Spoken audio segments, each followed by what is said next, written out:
kitob o'qigani uchun muvaffaqiyatlimi yoki muvaffaqiyatli bo'lgani uchun kitob o'qiganmi? Bill Gatesni o'sha bolalardan bittasi bo'lib qolish bu juda katta omadda. 2 yilcha oldin men umuman kitob o'qishga qarshi bo'lganman. Amal qilish qilmaslik o'zi muammoyim-da. Shunaqa lekin. Amal qilish haqida kitob o'qiyman. Kitob o'qishni o'zi menga dopamin beradigan qilib qo'yadi. Kitob o'qish o'zi maqsad emas. Kitob o'qish bu vosita qaysidir maqsadga. Hamma mana shunaqa ertalab uyg'onganda hayotida nima bo'layotganini bilmaydi. Ozmi ko'pmi 500 tacha kitob o'qiganman. Qizlarni o'rash haqida bitta kitobni turib berib qo'yadigan bo'lsangiz, u qaning olaychi deydi-da, o'qiydi. Kompyuter o'ynash bilan bir xil narsa bo'lib qoladi kitob o'qish. Shu podkast hozir 2x ga qo'yiladi. Oxiriga, hayotni oxiriga boraylik-da mana. O'ldingiz. Sen hozir bir gapni o'zida do'stingni ham do'stim deding, ham do'stim emas deb aytding deydi. Muvaffaqiyatga erishish uchun baxtdan voz kechadi. Haligacha baxtli emasmiz-da. Chunki baxtni nimadirga bog'lab bo'lmas ekan. Stephen Hawkingsdan intervyu olishayotganda, ya'ni nima siz bunchalik baxtlisiz, ya'ni desa, chunki yoshligimda kutuvlarim nolga tushib qolgan. Bu dunyoga eng ko'p ta'sir qiladigan, eng ko'p o'zgarishlarni olib keladigan odamlar bular baxtsiz odamlar. Lekin ularni, например, xuddi o'sha kachokni mana bu biznesmen oldiga qo'yib qo'ysangiz puli kamroq bo'lishi mumkin. Oqni qadriga yetmagan bo'lardi agar qora bo'lmaganda. Nurni qadriga yetmagan bo'lardi agar qorong'ulik bo'lmaganda. Sevgi, muhabbat alohida katta mavzu. Gapiradigan gaplarimiz ko'p hammamizda. Hammaga assalomu alaykum. Bugungi podkastimiz sonida har doimgi mehmonimiz Abdurazzoq Xanov va Muhammad Rasul, ya'ni Michael nickname bilan tanilgan. Nimaga aynan Michael? Well, tasodif bo'lib qolgan bu aslida. Chunki asosan men ingliz tiliga tam kirib kelganimda, programmistlikni boshlagan paytimda Muhammad Rasul ismi tam ruslarga, tam asosiy inglizcha gapiradigan odamlar bilan gaplashganim uchun qiyin bo'lgan. Noto'g'ri gapiravergan, noto'g'ri yozavergan. Shunga chiroyli ism, muhim ism bu yoqda bunaqa noto'g'ri aytilmasin deb turib bitta randomning birinchi xayolimga kelgan ism tanlab olganman, Michael bo'lgan. Coffee name ekan unda. Shunaqaroqda. Yaqinda izohlarda o'sha tortishib ketdik-ku ism haqida. Endi Michael ham o'zi aslida ma'nosi bor ism. O'ylab qarasa, o'sha nima degani? Farishtaning ismi hisoblanadi. Mikhail, Mikhail. Yaxshi, bugungi asosiy mavzuyimiz xudo xohlasa kitobxonlik haqida bo'ladi. Endi juda ham ko'p kitob o'qigan mehmonlar chaqirgandik. Bugun vaqti bo'lmadi. o'rniga tirik kitoblarni chaqirdingiz. O'rniga Abdurazzoq bilan Michael. O'rniga Michaelni chaqirdik.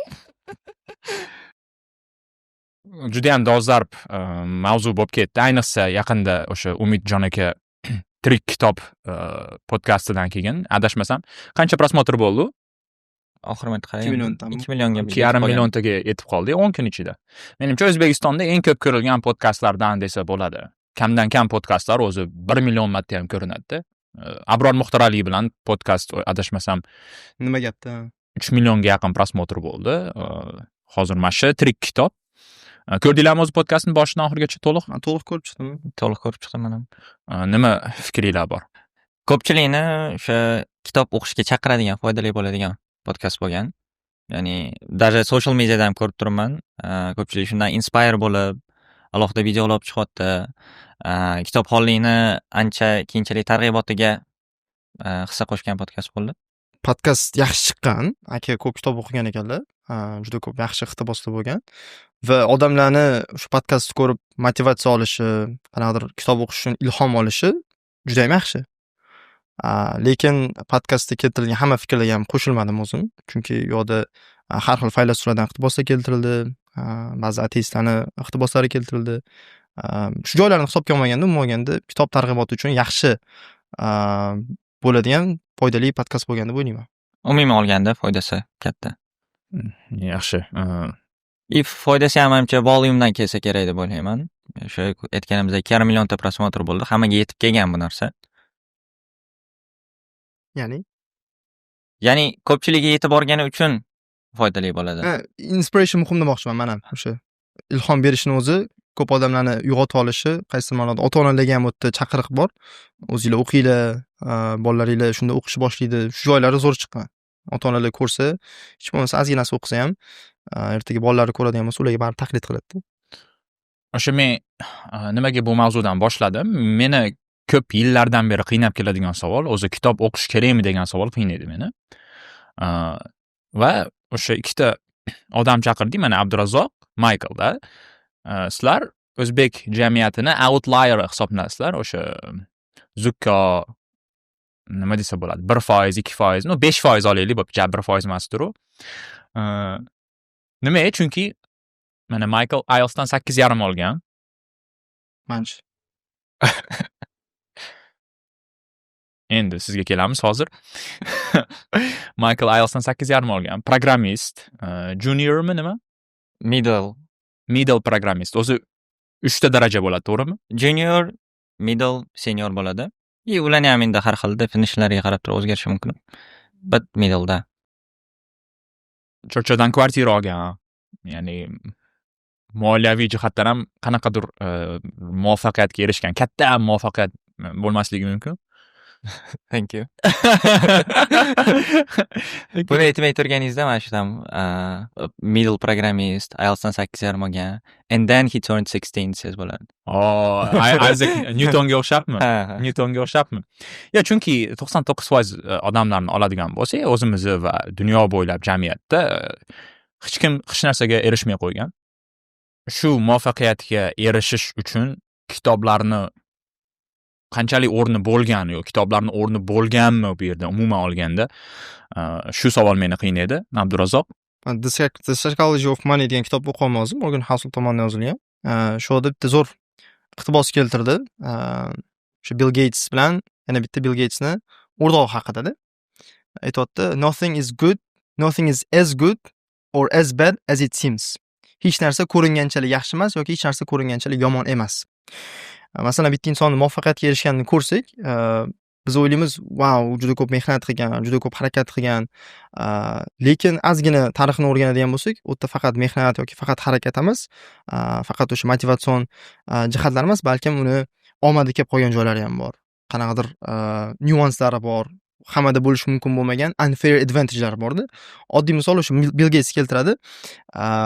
Bill Gates tug'ilgan paytida, shu maktabda o'qib yurgan paytida taxminan bir 3 million tami odam aytadi, yoshlar o'sha maktabga borgan bo'lgan. 300 million deydi, adashib ketdim. Lekin o'sha paytda kompyuteri bor maktabga bor-yo'g'i 300 ta bola borgan. Va Bill Gates o'shalardan bittasi bo'lgan. 300 million bilan boshlanayotgan narsa 300 ta bilan tugayapti va Bill Gatesni o'sha bolalardan bittasi bo'lib qolish bu juda katta omad-da. Mana shu kompyuterda bor maktabda o'qigani, kompyuterdan foydalana olgani keyinchalik o'sha Microsoft programmasi muvaffaqiyatiga ham sabab bo'ladi. Ya'ni bu yerda to'g'ri qattiq mehnat qilgan, to'da-suda, lekin ildizida aynan o'sha 300 tani ichiga kirib qolgani katta rol o'ynaydi, to'g'rimi? Shunaqa. Harakatlardan tashqari omad ham bor demoqchiman. Ya'ni har qanaqa muvaffaqiyatli insonni o'rganadigan bo'lsak, bizni faqat illyuziyaga tushib qolmasligimiz kerak-da. Kitob o'qisa bo'ldi ekan yoki podkast ko'rsa bo'ldi ekan yoki ertalab tursa bo'ldi ekan, shunda muvaffaqiyatga erishadi degan narsa emas-da. Bu yerda biz bilmaydigan faktorlar bor, rizq faktori bor, omad faktori bor. Hamma ham o'sha narsalarga erisha olmasligi mumkin. Lekin kitob o'qish, men o'ylayman, juda ko'p o'sha millionerlarni, mashhur insonlarni, qaysidir ma'noda muvaffaqiyatli insonlarni biografiyasini o'rganganda, kitob o'qish qayta-qayta keladigan patternlardan bittasi. Ya'ni ular kitob o'qigani katta rol o'ynagan. Chunki kitob ko'p narsani o'rgatadi-da. Shunaqa.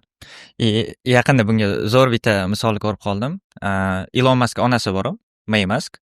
Kutubxonaga kirganda bitta kitobi bor ekan. Nomini aniq bilmayman. O'sha May Musk, okey, tam boy odam, ancha muvaffaqiyatga erishgan odam. Menga hozir bu kitobida shunga qanaqa berishgani, nima narsalarni o'rgatarmikan desam, birinchi betini ochyapman. Birinchi betida kitob birinchi gapi "У моих родителей был самолет" deb boshlanyapti-da. Good luck with that. Good luck with that. Shunaqa-da. Men okey, oddiy odam sifatida haligi mashinasi ham yo'q, hech narsasi yo'q odam, mana shu Maymaska darajasiga chiqish niyatida u kitob qo'limga oldim-da, disappointment bilan qayta qo'yib qo'ydim joyiga. Shunga o'xshagan background ta'sirlari biz bilmagan, biz ko'rmaydigan, Abdurazzoq aytgandek, omillari ko'p successga. Lekin Alex Hormozy masalan, biz hurmat qiladigan insonlardan Marcus Aurelius, o'sha Seneca, Naval Ravikant, bularni biografiyasini o'rgangan bo'lsak, bular juda ko'p kitob o'qigan. Naval Ravikant o'zi ham aytadi, men deydi, qo'limga tushgan hamma narsani o'qiganman deydi. Kitobida ham aytadi buni, o'sha podkastlarda ham, boshqa joyda ham. Out of curiosity qiziqib o'qiganman, kirib ketaverganman. Bular avtodidaktizmda, avtodidakt bo'lib o'qishadi, o'zlari qiziqqani uchun, keyin boshqalardan ajralib qoladi. Aqlli bo'lgani sari boshqalardan ajralib qolishni boshlaydi. Alex Hormozy ham aytadi, o'sha yoshligida juda ko'p kitob o'qigani. Elon Musk misol uchun, men o'qiganim qaysidir statistikada o'sha millionerlarning ko'pchiligi yiliga 60 tadan ko'p kitob o'qirgan. Millionerlar yoki milliarderlar edi adashmasam. Bitta savol tug'iladi-da, ya'ni ular kitob o'qigani uchun muvaffaqiyatlimi yoki muvaffaqiyatli bo'lgani uchun kitob o'qiganmi? Ya'ni o'zi tug'ma ularda qanaqadir talant bor edi, tug'ma o'ziga yarasha nima desa bo'ladi, chirti xarakterida. Chunki menda bilasizlar, o'zi correlation degan narsa bor, causation degan narsa bor. Sababiyat va tasodif. Noda, aha. Endi tarjima Bog'liqlik. Tasodifmi? Bog'liqlik. Naval Ravikantni qo'ying, mana Elon Musk o'sha ko'p kitob o'qigani uchun shunaqa milliarder bo'lib ketganmi yoki u yerda boshqa narsalar muhimroqmi undan ancha? Masalan, risk qilgani yoki haftasiga o'sha 50-60 soatdan ishlagani, hech qachon taslim bo'lmagani. Combination menimcha. Chunki biz aytsak bo'lardi, o'sha hamma boy odamlar, hamma muvaffaqiyatli odamlar qarasangiz, hammasi ham hozir Abdurazzoq aytgandek, ko'pinchasi, ko'p qismi kitob o'qirkan deb turib, demak, shu uchun kitob o'qish kerak bo'ladi ekan deb xulosa qilsa bo'lardi, lekin undan tashqari faktorlarni ham mana hozir aytdik, backgroundi bo'lishi mumkin ekan, unga ta'sir qiladigan qanaqadir advantagelari bo'lishi mumkin ekan kitobdan tashqari. Aynan kitob sabab ular bunaqa successful bo'lib qolmaganda. Nimagadir mana shu yaxshi bola ekan yoki yaxshi qiz ekan deganda doimo miyada shu stereotip paydo bo'ladi. O'sha kitob o'qirgan degan. Shu kitob stereotipini bizga qayta yoshligimizdan o'sha kino orqali bo'ladimi, adabiyot orqalimi singdirishganda va meni bitta e'tirozlarim bor, aynan shu kitob o'qish kerak degan gapga. O'zi aslida tanqidiy agarda qaraydigan bo'lsak-da, avvalambor, masalan, ingliz tili ustozlar sifatida aytaman, kitob o'qish kabi til o'rganish uchun foydali narsa yo'q. Menimcha. Nothing beats reading. O'sha agarda top 10 ta narsa bo'ladigan bo'lsa, masalan, til o'rganish uchun IELTS dan 8.5 olish uchun nima qilish kerak deb kimdir menga savol bersa, albatta o'qish bo'ladi o'sha yerda. Endi aynan kitob bo'lish shart emas, u yerda maqola, list tepasida bo'ladi. Hatto o'sha restorandagi menyularni o'qib turish kerak. Chunki siz bu so'z boyligingizni rivojlantiradi, grammatikangizni rivojlantiradi, yangi so'zlar o'rganish uchun eng zo'r kontekstda, eng yaxshi uslublardan biri kitob o'qish. Bu haqida shak shubha yo'q. Ya'ni til o'rganyapsizmi, har doim maslahat beraman, non-fiction kitoblarni o'qing. Fiction masalan novellalar bo'lmaydi. Novella deganda u yerdagi language boshqa. Ishlatiladigan language not academic, akademik emas-da. U yerdagi so'zlar, masalan, thou shall not pass. Nima aytganu? Life begins anew when it gets crisp in fall. Hayot qaytadan boshlanadi kuzning birinchi sovug'i bilan.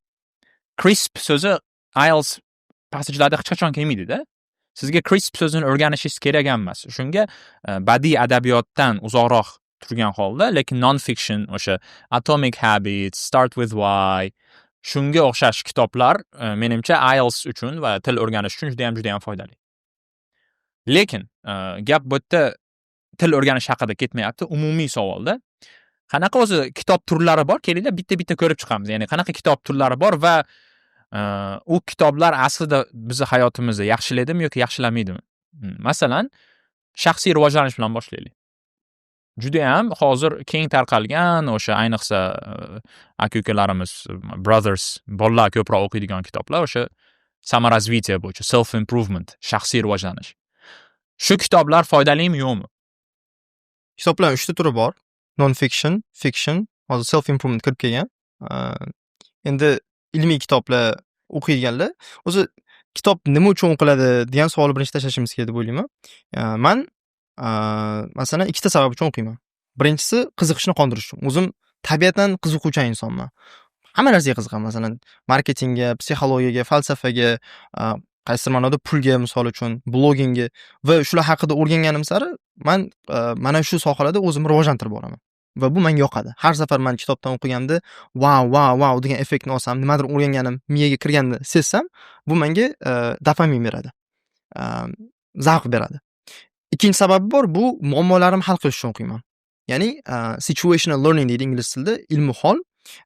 Qaysi holatga tushib qoldimmi, o'sha holatdan chiqib ketishim kerak va bu holatda menga kitob yordam beradi. Misol uchun, menda puldan muammo bor, aytaylik, ko'p pul topolmanda, lekin pulimni ishlatishni bilmayapman. Kim yordam beradi? Masalan, hozir muammoda bir ekan-ku. Мне бы такие проблемы. Да. Muammoda bir pulim bor, nimaga ishlatishni bilmayman. У моих родителей был самолет. Yo'q, pul topish ilmi boshqa, pul ishlatish ilmi boshqa-da. Masalan, The Psychology of Money'ni o'qiganimda menda shu muammolar tiklangan. Hozir yana o'zimda sezib qoldim, yana qaytadan o'qiyman, yana o'sha o'rgangan narsalarimni o'zimda apply qilib, qo'llab, yaxshilashga harakat qilaman-da. Yoki aytaylik, ikkinchi muammoim bor, men uyquda. Ya'ni yaxshi uyqu qanaqa bo'lishini bilmayapman. Matthew Walker bunga juda ham zo'r kitob yozgan, Why We Sleep degan. O'qisa o'sha nima uchun uxlashimiz kerak, qanaqa foydalari bor, hamma narsasini aytib beradi.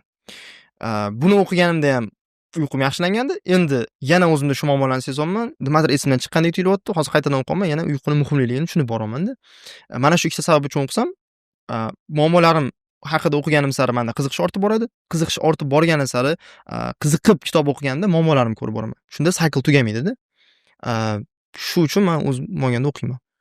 Endi Abdurazzoq, qarang, sizda hozir o'sha uyqu haqida aytib o'tdingiz. Bu yerda bilimsizlik muammo emas-da. Ma'lumot yetishmasligi muammo emas-da. Siz ham, Michael ham, men ham, o'sha kuzatuvchilar ham yaxshi uyqu haqida umumiy qanaqadir tushunchalari bor. Bilaman.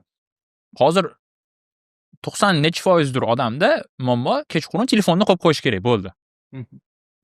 Ijtimoiy tarmoqlardan chiqing, Telegramdan chiqing, barham nobody misses you. Hech kim yozmaydi, uxlaylar. Stop checking your Telegram every minute. Nobody misses you. Umasda muammo. Kitob o'qisam menga bu muammoni hal qilib bermaydi-da. Meni muammoyimni hal qiladigan narsa o'sha jonivor telefonni qo'yib qo'yishda. Tushunyapsizmi? Lekin kitob bunga qaysi ma'noda ilhom beradi-da. Ayniqsa kitobni muallifi siz hurmat qiladigan inson bo'lsa. Biz kimni gaplarini olamiz? Biz hurmat qiladigan insonlarimizning gapini olamiz-da. Masalan, menga seniki kitob telefonga qo'yib qo'ysa, qo'yib qo'ygan bo'ladi. Lekin seniki paytda telefon urgan. Men kamroq foydalanib turib Marcus Aurelius gapiryapti. Aytmaganda ular. O'sha muallifi bizga hurmat qiladigan bo'lsa, gapini olamiz. Endi qanaqa kitob o'qishgan bo'ladi? Reading itself is not a virtue. Hali gap bor, uni qiz bolani qo'lini so'rash qochib ketmaydi. Qanaqa kitob o'qiyotganini so'rash kerak deydi-da. U o'qiyotgan kitoblar umuman foydasiz kitoblar bo'lishi ma'lum. Turkcha kitoblar ko'payib ketgan-ku, haligi hayot yutqazgan joyidan boshlanadi. Nima deydi, anu ba'zilar olisdan sevarlar. O'qigansiz, Michael? Shunaqa kitoblarni o'qiyaptimi yoki haqiqatan bir foyda beradigan, o'qisa bir qo'llasa bo'ladigan narsalar o'qiyaptimi? Shunga bog'liq. Siz aytayotgan narsa bizda yangi narsani o'rganishda emas. Birinchi o'rinda o'sha bilgan narsasini bilib turganimiz bilan ham baribir nimaga kecha telefonimizga qo'yib qo'ymaymiz. Bu yoqda we need more reminders than new lessons degan gap bor. Lex Harmozy. Aha. Da biladi. Da o'sha payt telefon o'ynab turganda yoki bu narsa xayolida bo'lmaydi. Yoki to'g'ri bilib turib ham bajarmaydi-da. Где-то bir 2 yilcha oldin men umuman kitob o'qishga qarshi bo'lganman. Qarshi deganda qanaqa? Kitob o'qishga ketkazadigan vaqtingiz bilan, mana shu tam 300 betlik kitob bo'ladimi, 250 qanchadir vaqt, где-то bir 3-4 kun ketadi-da, intensivni o'qiydigan bo'lsangiz ham. Bu vaqt ichida siz internetdan qidirib o'zingiz qayerdandir ma'lumotlarni olib turib o'rganib olsa bo'ladi. O'zi qidirib, o'zi fikrlab turib, kitobda bergan narsani o'rganib olsa bo'ladi degan fikr bilan kitob o'qishga qarshi chiqqandim. Lekin bitta narsa bor, o'zi qidirib o'rganib olsa bo'lar ekan, lekin o'zi qidirib o'rganadim kimdir. Yana bitta narsa aytmoqchiman. Kitoblarning yashirin foydalari bor. Kitob o'qishi o'zi bizga bilim berishdan tashqari, kitob bizga boshqa narsalarni ham o'rgatadi. Masalan, ko'p kitob o'qigan odamlarda fokus ancha kuchliroq bo'ladi. hozir ayni shovqinli dunyoda eng bizani qimmat narsamiz bu bizani diqqatimiz. Hamma sotib olishga harakat qilyapti, hamma olishga harakat qilyapti, hamma nimadir bizga sotmoqchi, hamma bizani e'tiborimizga talpanyapti-da. Bu holatda biz diqqatimizni himoya qilishimiz uchun ham kitob o'qishimiz kerak. Chunki kitob o'qiganda inson o'sha attention spanni iloji boricha ko'proq ishlatadi. Odatda ko'p kitob o'qimagan insonlarning attention span ancha past bo'ladi. Yangi narsa o'rgana olishmaydi, eshita olishmaydi. Ozgina kimdir gapiradigan bo'lsa, sabr chidamaydi. Kitob sabr o'rgatadi, diqqat o'rgatadi. Bundan tashqari so'z boyligini oshiradi insonni, mustahkamlaydi, nutqini rivojlantiradi. Bu bizga ko'rinmagan foydalar va ko'pincha yaxshi kitob o'qimasa ham mana shu foydalar borligi uchun ham o'qish kerak. Kitobni o'zi foydali bo'lmasligi mumkin, lekin kitob o'qiganning foydasi bo'ladi. Aynan. Mana hozir shu podkastdan oldin shu YouTube'da rosa izlandim. Ya'ni nimaga kitob o'qish kerak degan savolni berdim. Eng ko'p ko'rilgan video o'sha Better Than Yesterday degan kanalda 3 daqiqalik video ekan. Ichida o'sha kitob o'qishning foydalari keltirilgan bitta-bitta. Har bitta foydasi bilvosita foyda bo'lyapti. To'g'ridan to'g'ri foyda yo'q. O'sha siz aytgan narsalar bu fokusni rivojlantiradi, stressni kamaytiradi va hokazo va hokazo. Aynan kitob o'qishni foydasi haqida o'tda gap yuritilmagan. Men hozir mana aynan shaxsiy rivojlanish haqida kitoblar haqida gapiryapmiz-da. Badiiy adabiyot, ilmiy literaturaga hali o'tamiz. Unga ham. Masalan, shaxsiy rivojlanish mavzusida masalan, qaysi kitobni o'qisam men bilmagan qanaqadir ma'lumot beradi. O'sha gap kitob foyda berish uchun bizni unga amal qila olishimiz kerak. Amal qila olmaydigan kitoblarimizni o'qiganda foyda yo'q. Masalan, meni hozir aytaylik, oilam yo'q, farzandim yo'q. Men Baxtiyor oila kitobini o'qiydigan bo'lsam, u yerdagi bilimga amal qila olmayman. Baribir u olgan bilimim esimdan chiqib ketadi. Lekin menda hozirgi bor muammolar bor. Masalan, kontent bo'yicha Telegramda kontent yuritaman. Aytaylik, marketing kerak menga sotuv skillari kerak. Bunda Robert Cialdinining kitobi Influence, Persuasion. Tushunarli. Abdurazzoq, hozir shaxsiy rivojlanish haqida gapirmayapsiz-da siz. Boshqa janrga o'tib ketdingiz. Shaxsiy rivojlanish qani? Ilmiy kitob. Self-help kitoblarni aytyaptilar. Qaysi ma'noda mana? Mark Manson kitoblari bo'lishi mumkin. Atomic Habitsga o'xshagan kitoblar bo'lishi mumkin. Self-help kitoblari o'zi 3 ta o'qigandan keyin qolgan hammasi bir-birini qaytaradi. Agar umuman o'qimagan bo'lsa, 2-3 ta o'qib qo'yish kerak deb o'ylayman. Lekin undan ko'pi o'sha ko'p. Chunki bir-birini qaytarishadi, bir xil narsalar qaytaradi. O'sha ertalab tur, voqli tur, exercise qilish kerak, ko'p o'qish kerak, shunga o'xshash. Yaxshi ovqatlan, motivatsion gap. Uxla vaqtida. Keyin bu conventional wisdom, ya'ni qaytarilgandan keyin o'rganib qolasiz, shunaqa qilish kerak ekan deb. Lekin qilmaysiz. Shaxsiy, ya'ni shuna desa bo'ladi, masalan, shaxsiy rivojlanish uchun kitob o'qish shart emas degan fikrga qo'shilasizlarmi? Men qo'shilmayman bu fikrga. Yo'q, noto'g'ri tushundingiz menimcha. Ya'ni self-help uchun directly mana self-help kitoblar sizga yordam beradi emas. Abdurazzoq aytayotgandek, o'zini holatidan kelib chiqib action qila oladigan bo'lsa, kitob foydali bo'ladi. Action qila olmasa, o'zini holatiga mos bo'lmagan kitob o'qiydigan bo'lsa, naprimер, tasavvur qiling, yolg'on gapiraman. Meni uyqum joyida deb turaylik-da, men Why We Sleep o'qiydigan bo'lsam, bu menga hech qanaqa yangi narsa bermaydi, chunki men vaqtida uyquga ketyapman, hamma narsa joyida, muammo yo'q. Muammo bo'ladigan bo'lsa, men bundagi o'qigan narsamni apply qilib turib hayotimni yaxshilaydigan bo'lsam, o'sha self helpga o'xshab samaraliziya bo'ladi. Holatimga to'g'ri keladigan bo'lsa. Mana hayotiy misol beray sizlarga. 3 ta muammoim bor. O'zi ko'proq undan. Ikkitasi shu yerda o'tiribdi. Uchinchisi o'zim. 3 ta muammoim bor. Birinchisi, vaqtida uxlamayman, vaqtida turmayman. Ikkinchisi, ijtimoiy tarmoqlar va YouTube'da ko'p vaqt sarflayman. Va uchinchisi, noto'g'ri ovqatlanaman. Shu 3 ta muammoni menga hal qilgani kitob foyda beradimi, bermaydimi? Okay, qanaqa odamligingizga bog'liq deb o'ylayman. O'qigan narsangizni apply qila oladigan bo'lsangiz-da, конечно, foyda beradi. Ya'ni, you mean to tell me, mana shu kitob Why We Sleep'ni o'qisam hozir, uxlashimni joyiga shu uxlash muammoyimni hal qiladi. Xo'p, bitta narsa aytaman sizga. Ozodbek, men savolingizni tushundim. Learningni ketma-ketligi bor-da. Birinchi ignorancedan boshlanadi. Ya'ni johillik. Bizni bilmaymiz, bilmasligimizni. I don't know that I don't know. Meni uyqu muammoyim borligini bilmayman. Bu birinchi stage. Masalan, Endi ikkinchi stage bor. Bu kimdir sizga aytib qoladi. Uxlash uchun biz o'zi 12 dan oldin uxlashimiz kerak ekan. Soat 3 gacha melatonin bo'lar ekan. Men shu uyquni hech narsa bosa olmas ekan deb menga kimdir aytib qoldi. Masalan, kitob.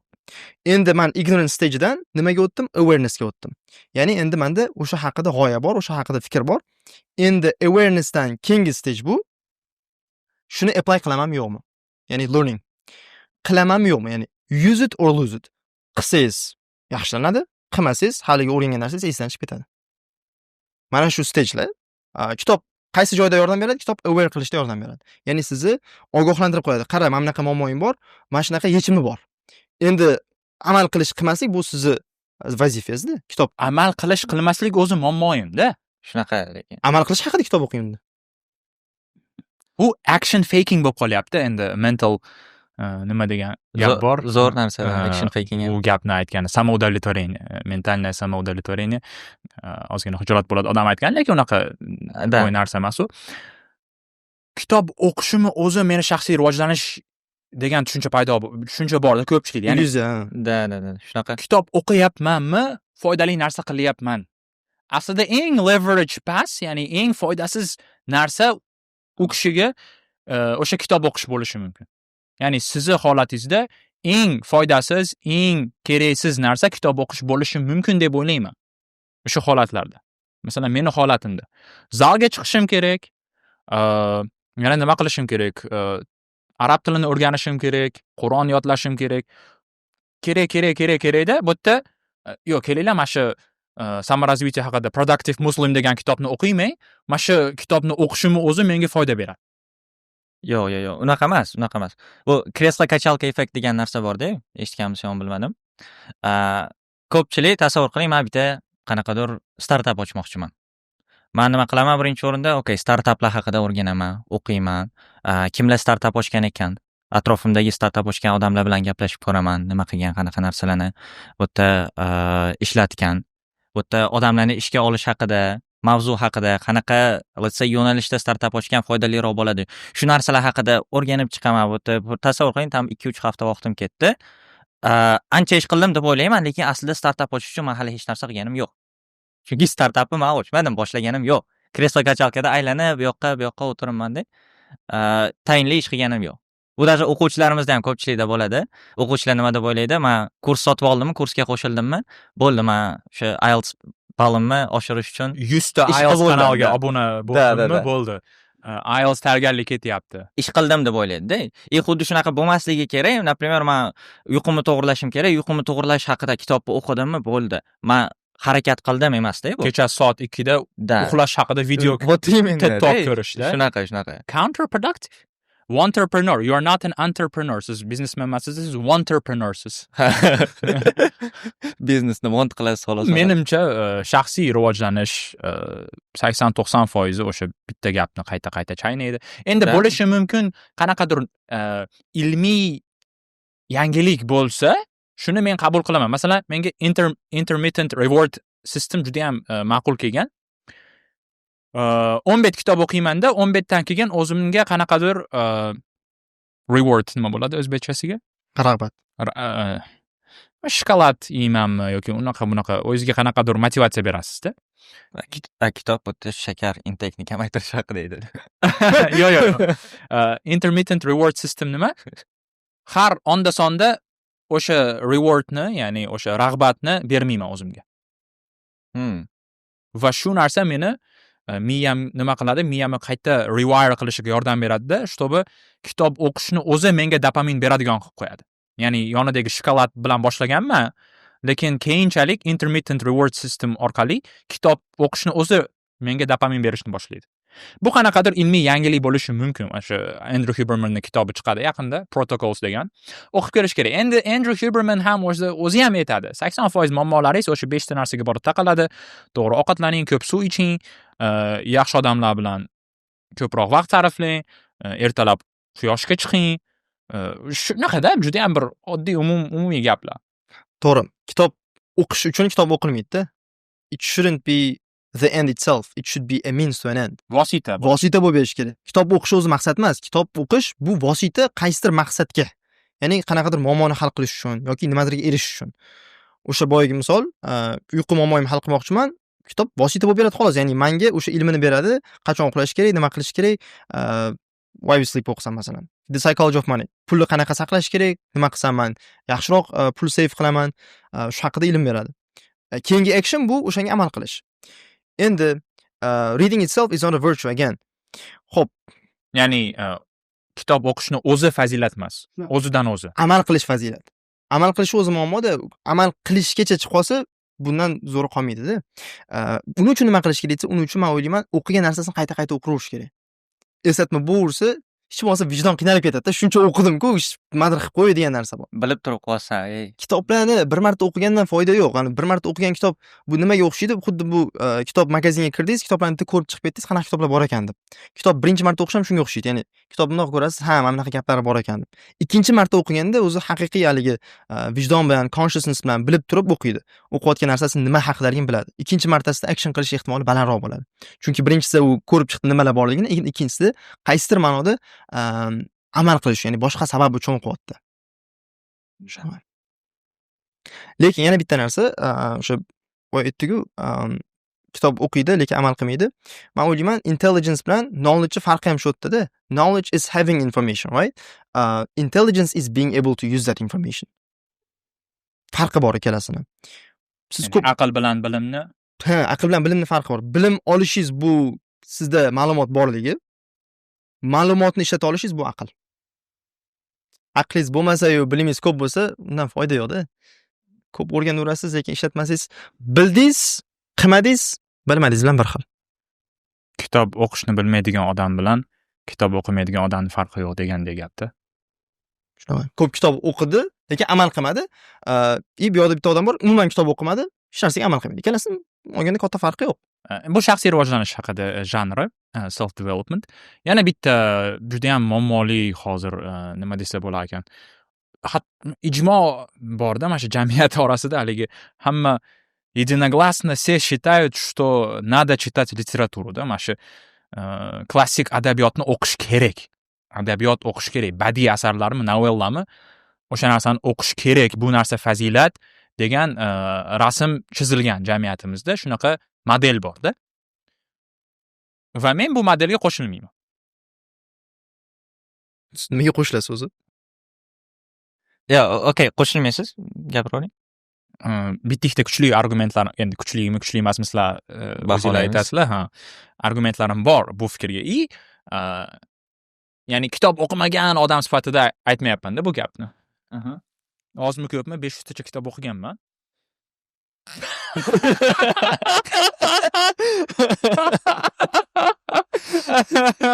Yashang.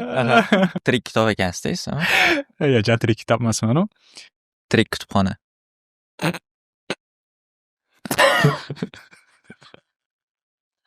Abdurazzoq Mazgi hazillashmayapman. 500 ta kitob o'qiganman. Yoshligimda. Random deb raqam aytaver. Randomni emas. O'tirib hisoblab chiqdim. Taxminan. Nega bilinmaydi 500 ta kitob o'qigansiz? Nima bilinmaydi? Nima bilinmaydi? U yerda shaxmat haqida nechta kitob o'qiganman? 100 ta deysiz menga. Maktabdagi lekin fan kitoblarni ham hisoblayaptilar. Har bitta sinfda 11 tadan kitob bo'lsa, tam 11 sinfda tam 121 ta kitob bor. Morfin 3 tasini ham qo'shadi. Qizil qora. Essential English words. Kitoblar ham bor. U yerda mana ilm olish sirlari, ta'limul mutaallim, tam anaqa kichkina kitoblar bo'lishi mumkin. Ularni ham hisobla, masalan, Istirob degan kitob. Eng menga o'sha yoqqan kitoblardan biri Istirob 75 ta. O'shalarni ham hisoblayapman. Ya'ni katta-katta kitob emas u. Ya'ni johil odam emasman-da, masalan, hech qaysi kitobni o'qimagan odam sifatida gapirmayapman. We've been there, done that. O'sha adabiyotni 90% 2 asr oldin yo'q edi. Literaturani aytyapsiz, to'g'rimi? Ha, o'sha mana o'qish kerak, must read, 100 ta o'qilish shart bo'lgan kitoblar to'da-suda 2 asr oldin yo'q edi 90% shu kitoblarni. Undan oldingi odamlar nima edi? Undan oldingi odamlarda fazilat yo'qmidi? Undan oldingi menga eng mana Abdurazzoq nima pokoleniya deymizmi? Generation nima bo'ladi? Avlod. Eng kuchli generation qaysi? Hamma. Buni endi subyektiv bo'ladi, hozir meni fikrim. Aytavering, subyektiv fikringizni bering. Bizning generation. Eng kuchli generation qaysi? katta ehtimol bilan urush davrlarida tug'ilgan inson. Insoniyatni boshlanishidan hozirgi zamongacha eng kuchli, eng fazilatli odamlar siz Johiliyat davridan Saudiya ta'siriga o'tgan paytlarimiz. sahobalar. Sahobalar davri. Sahobalar Pushkinni o'qiganmi? Вообще zo'r savol bo'ldi. Dostoyevskiy, Tolstoy, tuda-suda. Siz savolingizni, muammongizni men tushundim. Aytmoqchisiz, что да, bularni o'qishimiz shart emas, bu siz ham rivojlanib, bu siz ham normalniy narsa qilsa bo'ladi. Yu o'zi badiiy adabiyot nima beradi odamga? Menga shu savolga javob Badiiy beringlar. adabiyot menimcha qarang.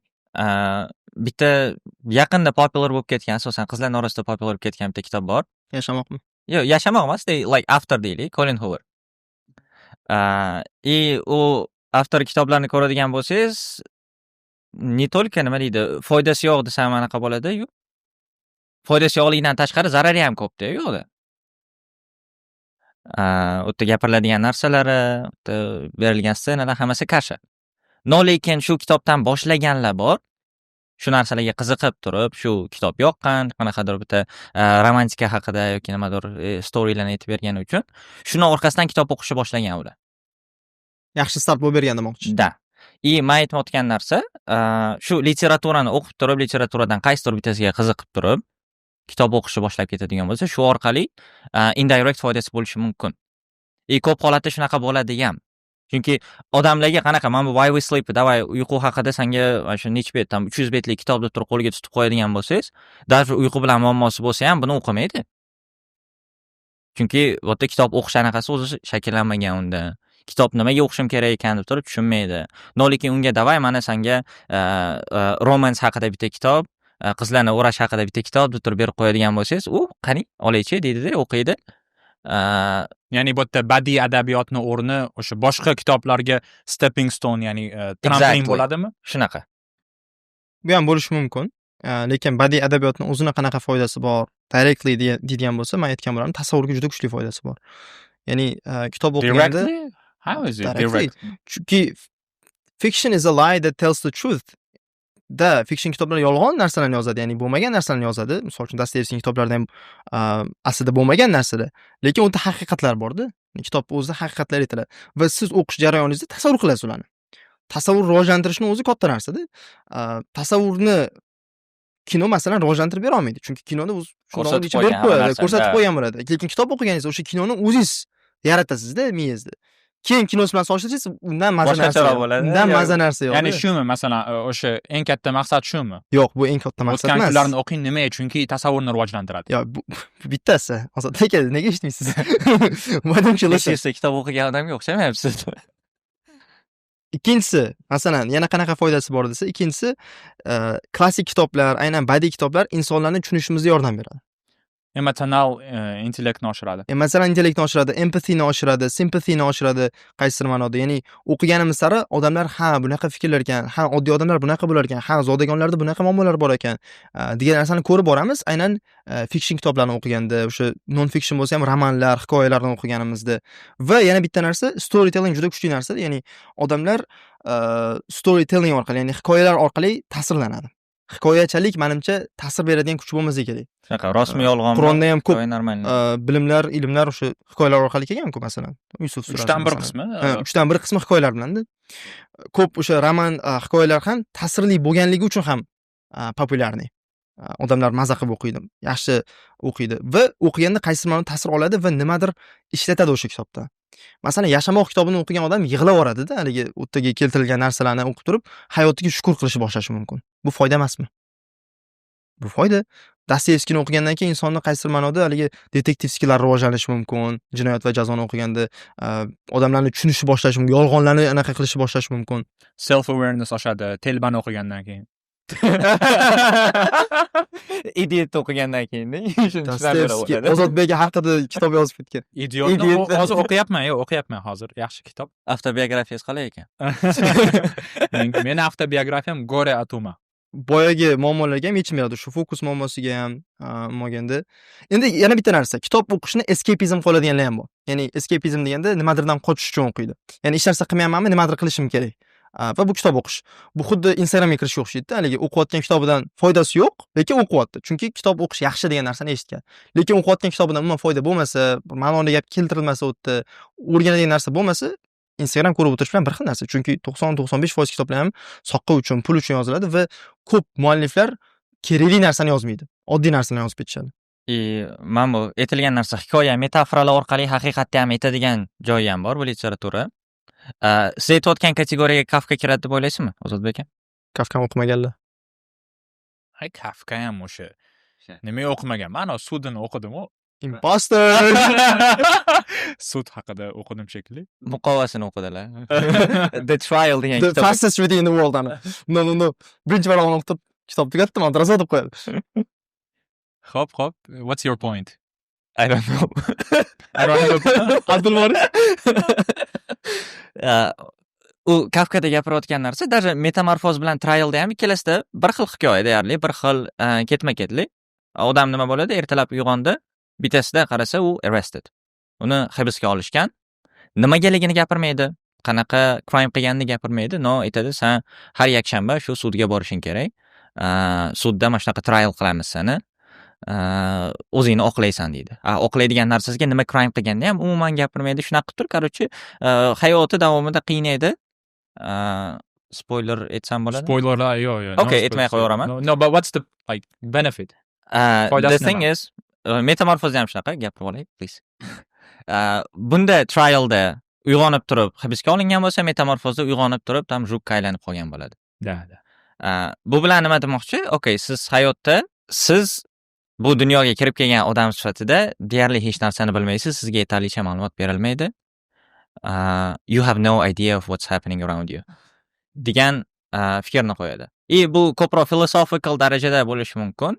Ya'ni oddiy odam bu narsani o'qiydigan bo'lsa, xo'p, zo'r fiction kitob ekan, молодец, qiziqdim deydi-da. Boshqa odamga, o'ta именно shu holatga yaqin kelib turgan odamga, okay, nima yashab yuribman, nima maqsad bundan deb turgan odamga tushunarliroq bo'lishi mumkin, даже foydaliroq bo'lishi mumkin. Ya'ni tafakkurga chaqiradi. Sen oddiy nima deydi? You're not alone degan narsani beradi. Hamma mana shunaqa ertalab uyg'onganda hayotida nima bo'layotganini bilmaydi. Qo'shilaman, badiiy kitoblar bizga haqiqatlarni aytadi. Kafkaning kitobi ham ko'pchilikning hayotlariga mos keladi-da, haligi inson yashab yuribdi, lekin qanaqasiga u holatga tushib qolganini bilmaydi. Nega u oilaga nega aynan o'sha oilada tug'ilganini bilmaydi. Nega otasi unaqaligini, nega onasi unaqaligini Xudoni ayblaydiganlar bor masalan. Kafkani o'qigandan keyin tushunadi, bitta o'zim emas ekanman. Demak, ko'pchilikda shunaqa ekan. Mana bu haqiqat ekan degan narsa bor-da. Algernonga atalgan gullar degan kitob bor. Flowers for Algernon degan. O'sha yerda aqlli bo'lish haqida gap ketadi. Imposter. Svetitli Algernon 2016-yil. Nima haqida kitob? Главный герой kim? Mazgi Algernonda. Okay. Kim u? O'g'il bolam, qiz bolam? To'y bola bo'ladi. Operatsiya qilishadi. Algernon o'zi o'g'il bolam, qiz bolam? Operatsiya so'zi shu. Operatsiya so'zini boshida qanaqa yozadi? Bro, kitobda xato yozilgan. Mazgi 2016-yil o'qigan kitobimni hozir detalini eslay olmayman. Hazillashamiz. Cho'chimay o'g'lomjon. Ozodbek. Operation degan so'zni operation deb yozadi-da kitobda. O'zi kitobda o'zi ham juda zo'r. Я точно не ответил бы. Спасибо. Imposter. Спасибо еще раз. Aha. Bu kitobda ham o'sha aqlli bo'lish xohlagan bola haqida, o'zi aqlsiz bo'ladi, lekin aqlli bo'lish juda ham xohlaydi. Lekin aqlli bo'lgandan keyin, o'sha operatsiya o'tgandan keyin unga o'sha sun'iy ravishda miyasiga aql quyib qo'yishadi. Keyin aqlli bo'lgandan keyin aqlli bo'lgisi kelmay qoladi. Chunki hamma narsani tushunib qoladi-da, odamlarda ahmoqgarchiliklarni ko'rishni boshlaydi, yomon ko'rishni boshlaydi, odamlardagi xatoliklarni topishni boshlaydi. Keyin oldingi holati yaxshiroqligini Abdurazzoq savolini qarang. O'g'il bolam, qiz bolam Algernon deb berdi. Men berdim u. Yo'q. Ozodbek savolni qarang. Endi so'kmoqchi edi, kiraysan. Lati kiraysan. O'g'il bolam, qiz bolam deb berdi. Imposter. Yaxshi, hammani oldida. Yaxshi emas. Oxirgi epizodingiz bu, Michael. Endi bildik. The beginning of the end. Boshlandi. Happy Nation. Bugungi podkastdan keyin.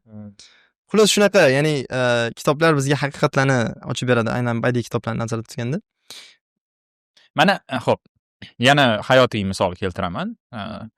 Chunki unaqa pafosni, ana nima desa bo'ladi, balandparvoz gaplar kerak emas-da. Bu yerda konkretniy hozir suhbat ketyapti. Mana Marko Avreliy bu yerda kitob turibdi, Naidение с собой, Meditations.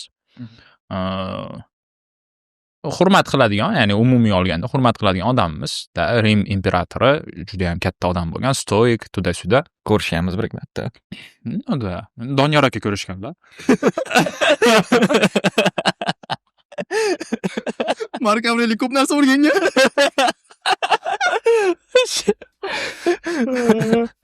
Yes.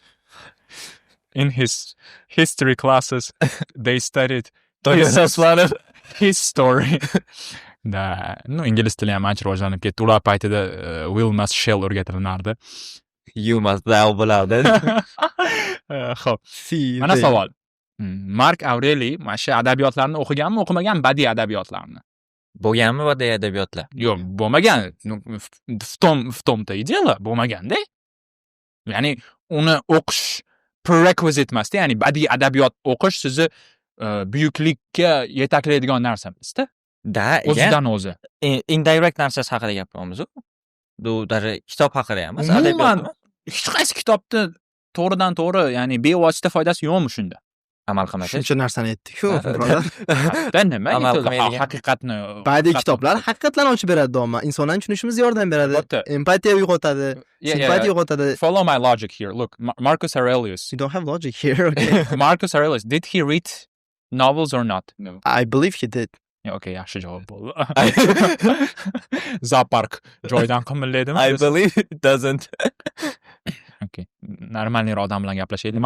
Michael, tanishingiz yo'qmi? Michael, tanishingiz yo'qmi normalniroq? So what's your point? My point is I don't know. Badiiy adabiyot o'qishlik buyuklik uchun qanaqangadir qilinishi shart bo'lgan narsa emas demoqchiman. Nega biz buyuk bo'lish uchun o'qishimiz kerak? Shunchaki qiziqish uchun o'qimaymizmi? U boshqa gap. Unda kompyuter o'ynash bilan bir xil narsa bo'lib qoladi kitob o'qish. Masalan, kompyuter o'ynashning foydalari bormi? Bor. Albatta. Da, stressni yechishga yordam beradi, strategiya, teamwork va hokazoda. Kitobni o'qishning ham foydalari bor. Endi kitob o'qish bilan kompyuter o'ynashning nima farqi bo'ladi bunda? Oh, we have a problem here. To'g'ri. And the problem is you. Yo, mayli, okay, qarang-da. Kompyuter o'yin tasavvur qiling, ertalabdan kechgacha faqat CS o'ynayapman. Counter Strike o'zini. Tam pro levelga chiqib bo'ldim, tam 15,000 soatcha o'ynadim примерно. 15,000 soat o'ynaganimdan keyin nimadir yangi o'rganadigan narsam, rivojlantiradigan narsam qoladimi, yo'q? What do you think? Eshitmadingiz. You didn't listen. No, I did listen. Tushundim. Hozir просто savolini tushunmayapman-da. No, допустим, yo'q, qolmaydi. Yo'q, that's the thing. Men yangi nimadir o'rganishim uchun boshqa o'yin o'ynashim kerak, o'zgartirishim kerak. Lekin 15,000 soatgacha foydasi bo'lgandir, qanaqadir? Da, bo'lgan, вот именно. 15,000 soat, mana 1000 soat deylik-da. Oddiy savol, Michael. Siz bilan qanaqa qilib uchrashganmiz? Counterda, kompyuterxonada. Counter emas, Left 4 Dead. Left 4 Dead. Left 4 Deadga ko'rishganmiz, to'g'rimi? Da. Mana kompyuter o'yinini foyda. Kitob o'qib ko'rishmayapsiz siz bilan. Oybek aka bilan qanaqa qilib ko'rishgansizlar? Oybek aka deyman, Oybek men bilan teng u. 35 ga kirgan u ham. Oybek bilan qanaqa qilib ko'rishdinglar? Counterda, xo'p. Counter.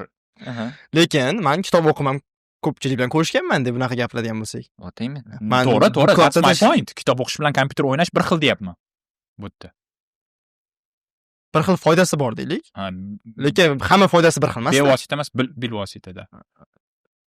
Okay. Xo'p. Shunda siz kitob o'qish foydali darajasida kompyuterdan zo'r emas demoqchimisiz? Overrated demoqchiman. Overrated kitob. Overrated. O'zidan o'zi fazilat emasda kitob o'qish. Ha, kitob o'qish o'zi fazilat emas, lekin bizga ilhom bersa, bizga qaysidir ma'noda bilim bersa, mana shu narsaning o'zi katta foyda emasmi? Lekin targ'ibotlarni tushunmayapman. Mana shu qarang. Mana bunaqa narsa. O'sha targ'ibotlar deganingizda, o'shalarning orasida men qachondir o'zim ham bo'lganman. Aytmoqman, sizni pointingiz ham shu, agarda o'zi qidirib turib, например, mana shu kitobdagi ma'lumotni qayerdandir boshqa joydan o'rganib olsa ham bo'ladi, boshqa joydan olsa ham bo'ladi demoqchisiz, to'g'rimi? Kitobdan olish shart emas demoqchisiz. Da, 70% shunaqa. No, the thing is, boshqa joydan o'zi oladimi, qiladimi bu narsani? Agarda mana shunaqa kitob o'qish yaxshi degan narsa, kitob o'qishni hamma yaxshi narsalar bilan associate qilib turib, uni nimadir qilib o'qishga majburlay oladigan bo'lsa, shunisi yaxshi emasmi? Okay, faktli aytsam maylimi? kitob o'qish o'rganish eng tez yo'li. Nega desa, bizni mana shunaqa statistika bor. Gapirganimizda 1 daqiqada 125 ta so'z chiqaramiz. Chiqara olamiz, to'g'rirog'i. Ba'zida sekin gapirish mumkin, ba'zida tezroq. O'rtacha shunaqa, plus minus. Eshitganimizda biz 250 ta so'z eshita olamiz 1 daqiqada. Shuning uchun ham bizda ikkita quloq, bitta og'iz bor. Ko'proq eshitib, kamroq gapirishimiz uchun. Ozodbekning xabari yo'q bunda. Sizni ham. Va o'shaning uchun ham biz podkastlarni, YouTube videolarini 2x da ko'rsak ham tushuna olamiz. Agar sinamoqchi bo'lsangiz, sinab ko'ringlar, rostdan ham ishlaydi. Shu podkastni hozir 2x ga qo'yinglar. Ayniqsa Ozodbek gapirgan joylarni. Xo'p. Yozganimizda 1 daqiqada 30 tacha so'z yoza olamiz. 30 ta 35 ta taxminan. Eng sekin o'sha nima desam ekan, kommunikatsiya usuli bu yozish. Xat yozadigan bo'lsangiz, SMS yozadigan bo'lsangiz, bu juda kam. Va biz 1 daqiqada o'qiganimizda 300 ta so'z o'qiy olamiz. Bu rostdan bor statistika. Va kitoblarning zo'r tarafi shundaki, podkastlardan ham, kinolardan ham farq qiladigan, o'sha boshqa narsalardan farq qiladigan joyi, speechlardan ham o'rganamiz desak, kitoblarda kontekst bo'ladi, kitoblarda ketma-ketlik bo'ladi. O'zi kun davomida eshitadigan so'zlarimizning soni taxminan 30 ming, 40 mingdan oshib ketadi. Bu degani taxminan bitta kunda bitta kitob o'qib o'rganga teng. Lekin biz nimaga shuncha so'z eshitsak ham, shuncha suhbat qursak ham, shuncha gap eshitsak ham ko'p bilim olmaymiz desa, bu yerda ketma-ketlik yo'q. Ketma-ketlik deb bo'lmagandan keyin esimizda qolmaydi. Lekin kitoblarda ketma-ketlik bor, mavzuga chuqur kiriladi, misollar beriladi, misollardan tashqari hikoyalar keltiriladi. Mana shuning uchun ham kitoblar bizga boshqa o'rganish yo'llaridan ko'ra, boshqa o'rganish manbalaridan ko'ra tezroq foyda beradi, effektivroq. Zo'r gaplar. Lekin badiiy adabiyot haqida ketmayapti bu yerda hozir. Sizga gap. Hamma kitoblar haqida ketadi. General kitoblar haqida gap. Umumiy olganda hozir tomoshabinlar noto'g'ri tushunmasa, meni pozitsiyamni umuman anti propaganda qilyapti, kitob o'qishga qarshi deb o'ylashmasin. Ilmiy adabiyot 100% hozirgacha ilm o'rganishning eng yaxshi mediumi hisoblanadi. Men uchun shunaqa, ilmiy adabiyot. To есть fizika o'rganmoqchimisiz? Podkastlar ham o'sha darajagacha chiqdi deb o'ylayman. Masalan, Naval Ravikantning Almanac of Naval Ravikant kitobidan ko'ra Tim Ferriss bilan qilgan podkastini 5 marta eshitganman qayta-qayta.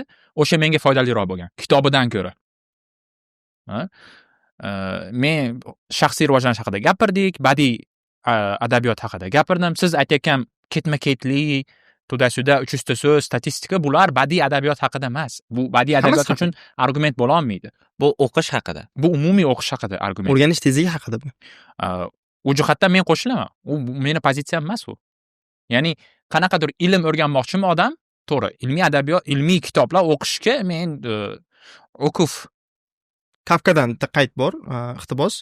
Kafka aytadi, biz deydi oddiy kitoblarni o'qishimiz kerak emas. Bizga pichoq bilan zarba beradigan kitoblarni, sanchib oladigan kitoblarni o'qishimiz kerak deydi. Va o'zi shunaqa kitoblarni yozib ketgan. O'sha The Trial in the Penal Colony, o'sha hasharotga aylanib qoladigan kitobi misol uchun, hammasi o'qisangiz qanaqadir zarba bergandek bo'ladi, udar bergandek bo'ladi va bitta maronni o'qib turib, ikkinchi betiga o'tib keta olmaysiz. Hattoki otasiga yozgan xatini ham o'qiydigan bo'lsangiz, 62 betda, lekin o'qib turib yig'laverasiz. Qanaqadir achinib ketasiz. Voy, shunaqa ham bo'ladimi bu deb turib, urib yuboringiz keladi haligi otasini masalan. Va aynan mana shu emotsiya uyg'ota oladigan kitoblar, moganda ta'sir qila oladigan kitoblar bizga ko'p foyda beradi. Bunga misol bo'lish mumkin Lev Tolstoyning kitoblari, Dostoyevskiyning kitoblari, Kafkaning o'zining kitoblari, lekin hamma hozir masalan ko'p chiqayotgan turk adabiyotlari bor. Hammasi emas, lekin ko'pchiligi o'sha haligi ba'zilar olisdan sevarlar, shunga o'xshash kitoblarni o'qish bunaqa foyda bermaydi-da. Желтая проссами. Udar bermasa, zarba bermasa, undan foyda yo'q demoqchiman. It should shake you. It should shake you, yes, of course. No, they do shake you like. To'g'ri, adabiyot maza qiladi odam o'qib. Menimcha shuda maqsad endi mazza qilish. Lessons from Sura Yusuf degan kitobni o'zi o'qigansiz masalan. Shu ham hikoya. O'taga darslar bor masalan, tafsiri bilan beradi Yasir Xalid, to'g'rimi? Ilmiy kitob-da. Lekin u hikoya-ku. Net, ilmiy kitob uchun zama. Hikoyani o'zi bor-ku u yerda. Hikoyani ilmiy kitobga aylantirilgan demoqchisiz. Hikoyadan olingan. Endi boshqa kitoblardan, o'sha boshqa badiiy kitoblardan maqsad ham shuda, o'qiysiz, o'zingiz tafsirini qilib olasizda. O'zingiz ilmga aylantirib olasizda. Masalan, o'sha Yashamoq kitobini o'qisangiz, haligi kitobning asosiy qahramoni boshida ahmoq bo'lganligi uchun juda ko'p narsasini yo'qotadi. qaysidir ma'noda o'qitirib, ha shunaqa bo'lmasligi kerak ekan degan narsani o'rganasiz. Qimorda yo'qotib yuboradi. O'zi tam shahardagi polностью eng katta boyvachchasidan bo'ladi. Hayotni oxiriga boraylik-da mana. O'ldingiz. Michael borish shart emas ekan unda. You died. Imagine you died. Michael doesn't have to imagine, Do I okay? have to imagine? Odamlar siz haqingizda nima deydi? Abdurazzoq ko'p kitob o'qigan deb turib maqtaydimi yoki ko'p yaxshiliklar qilgan, ehson ko'p bergan, odamlarga yordami teggan-da, shuna deb eslaydim. Ya'ni amallaringizni eslaydim yoki nechta kitob o'qiganingizni eslaydim. To'g'ri, amallaringizni Amallaringiz eslaydi. Meni shu butun argumentim shu. Ya'ni kitob o'qishingni o'zini maqtanma demoqchiman odamlarga. Shuni tarafdorimiz. 100 ta kitob o'qidim, 200 ta kitob o'qidim. O'qimagan ham u kitoblarni, prosta social media virtual signaling bo'lib qolganda, ijtimoiy tarmoqlarga qo'yib qo'yadi, yoniga qanaqadir kofe bilan. O'zim ham shular jumlasidanman. Endi qarang, bu motivatsiya bo'lsa-chi kimdir uchun? Ilhom bo'lsa-chi?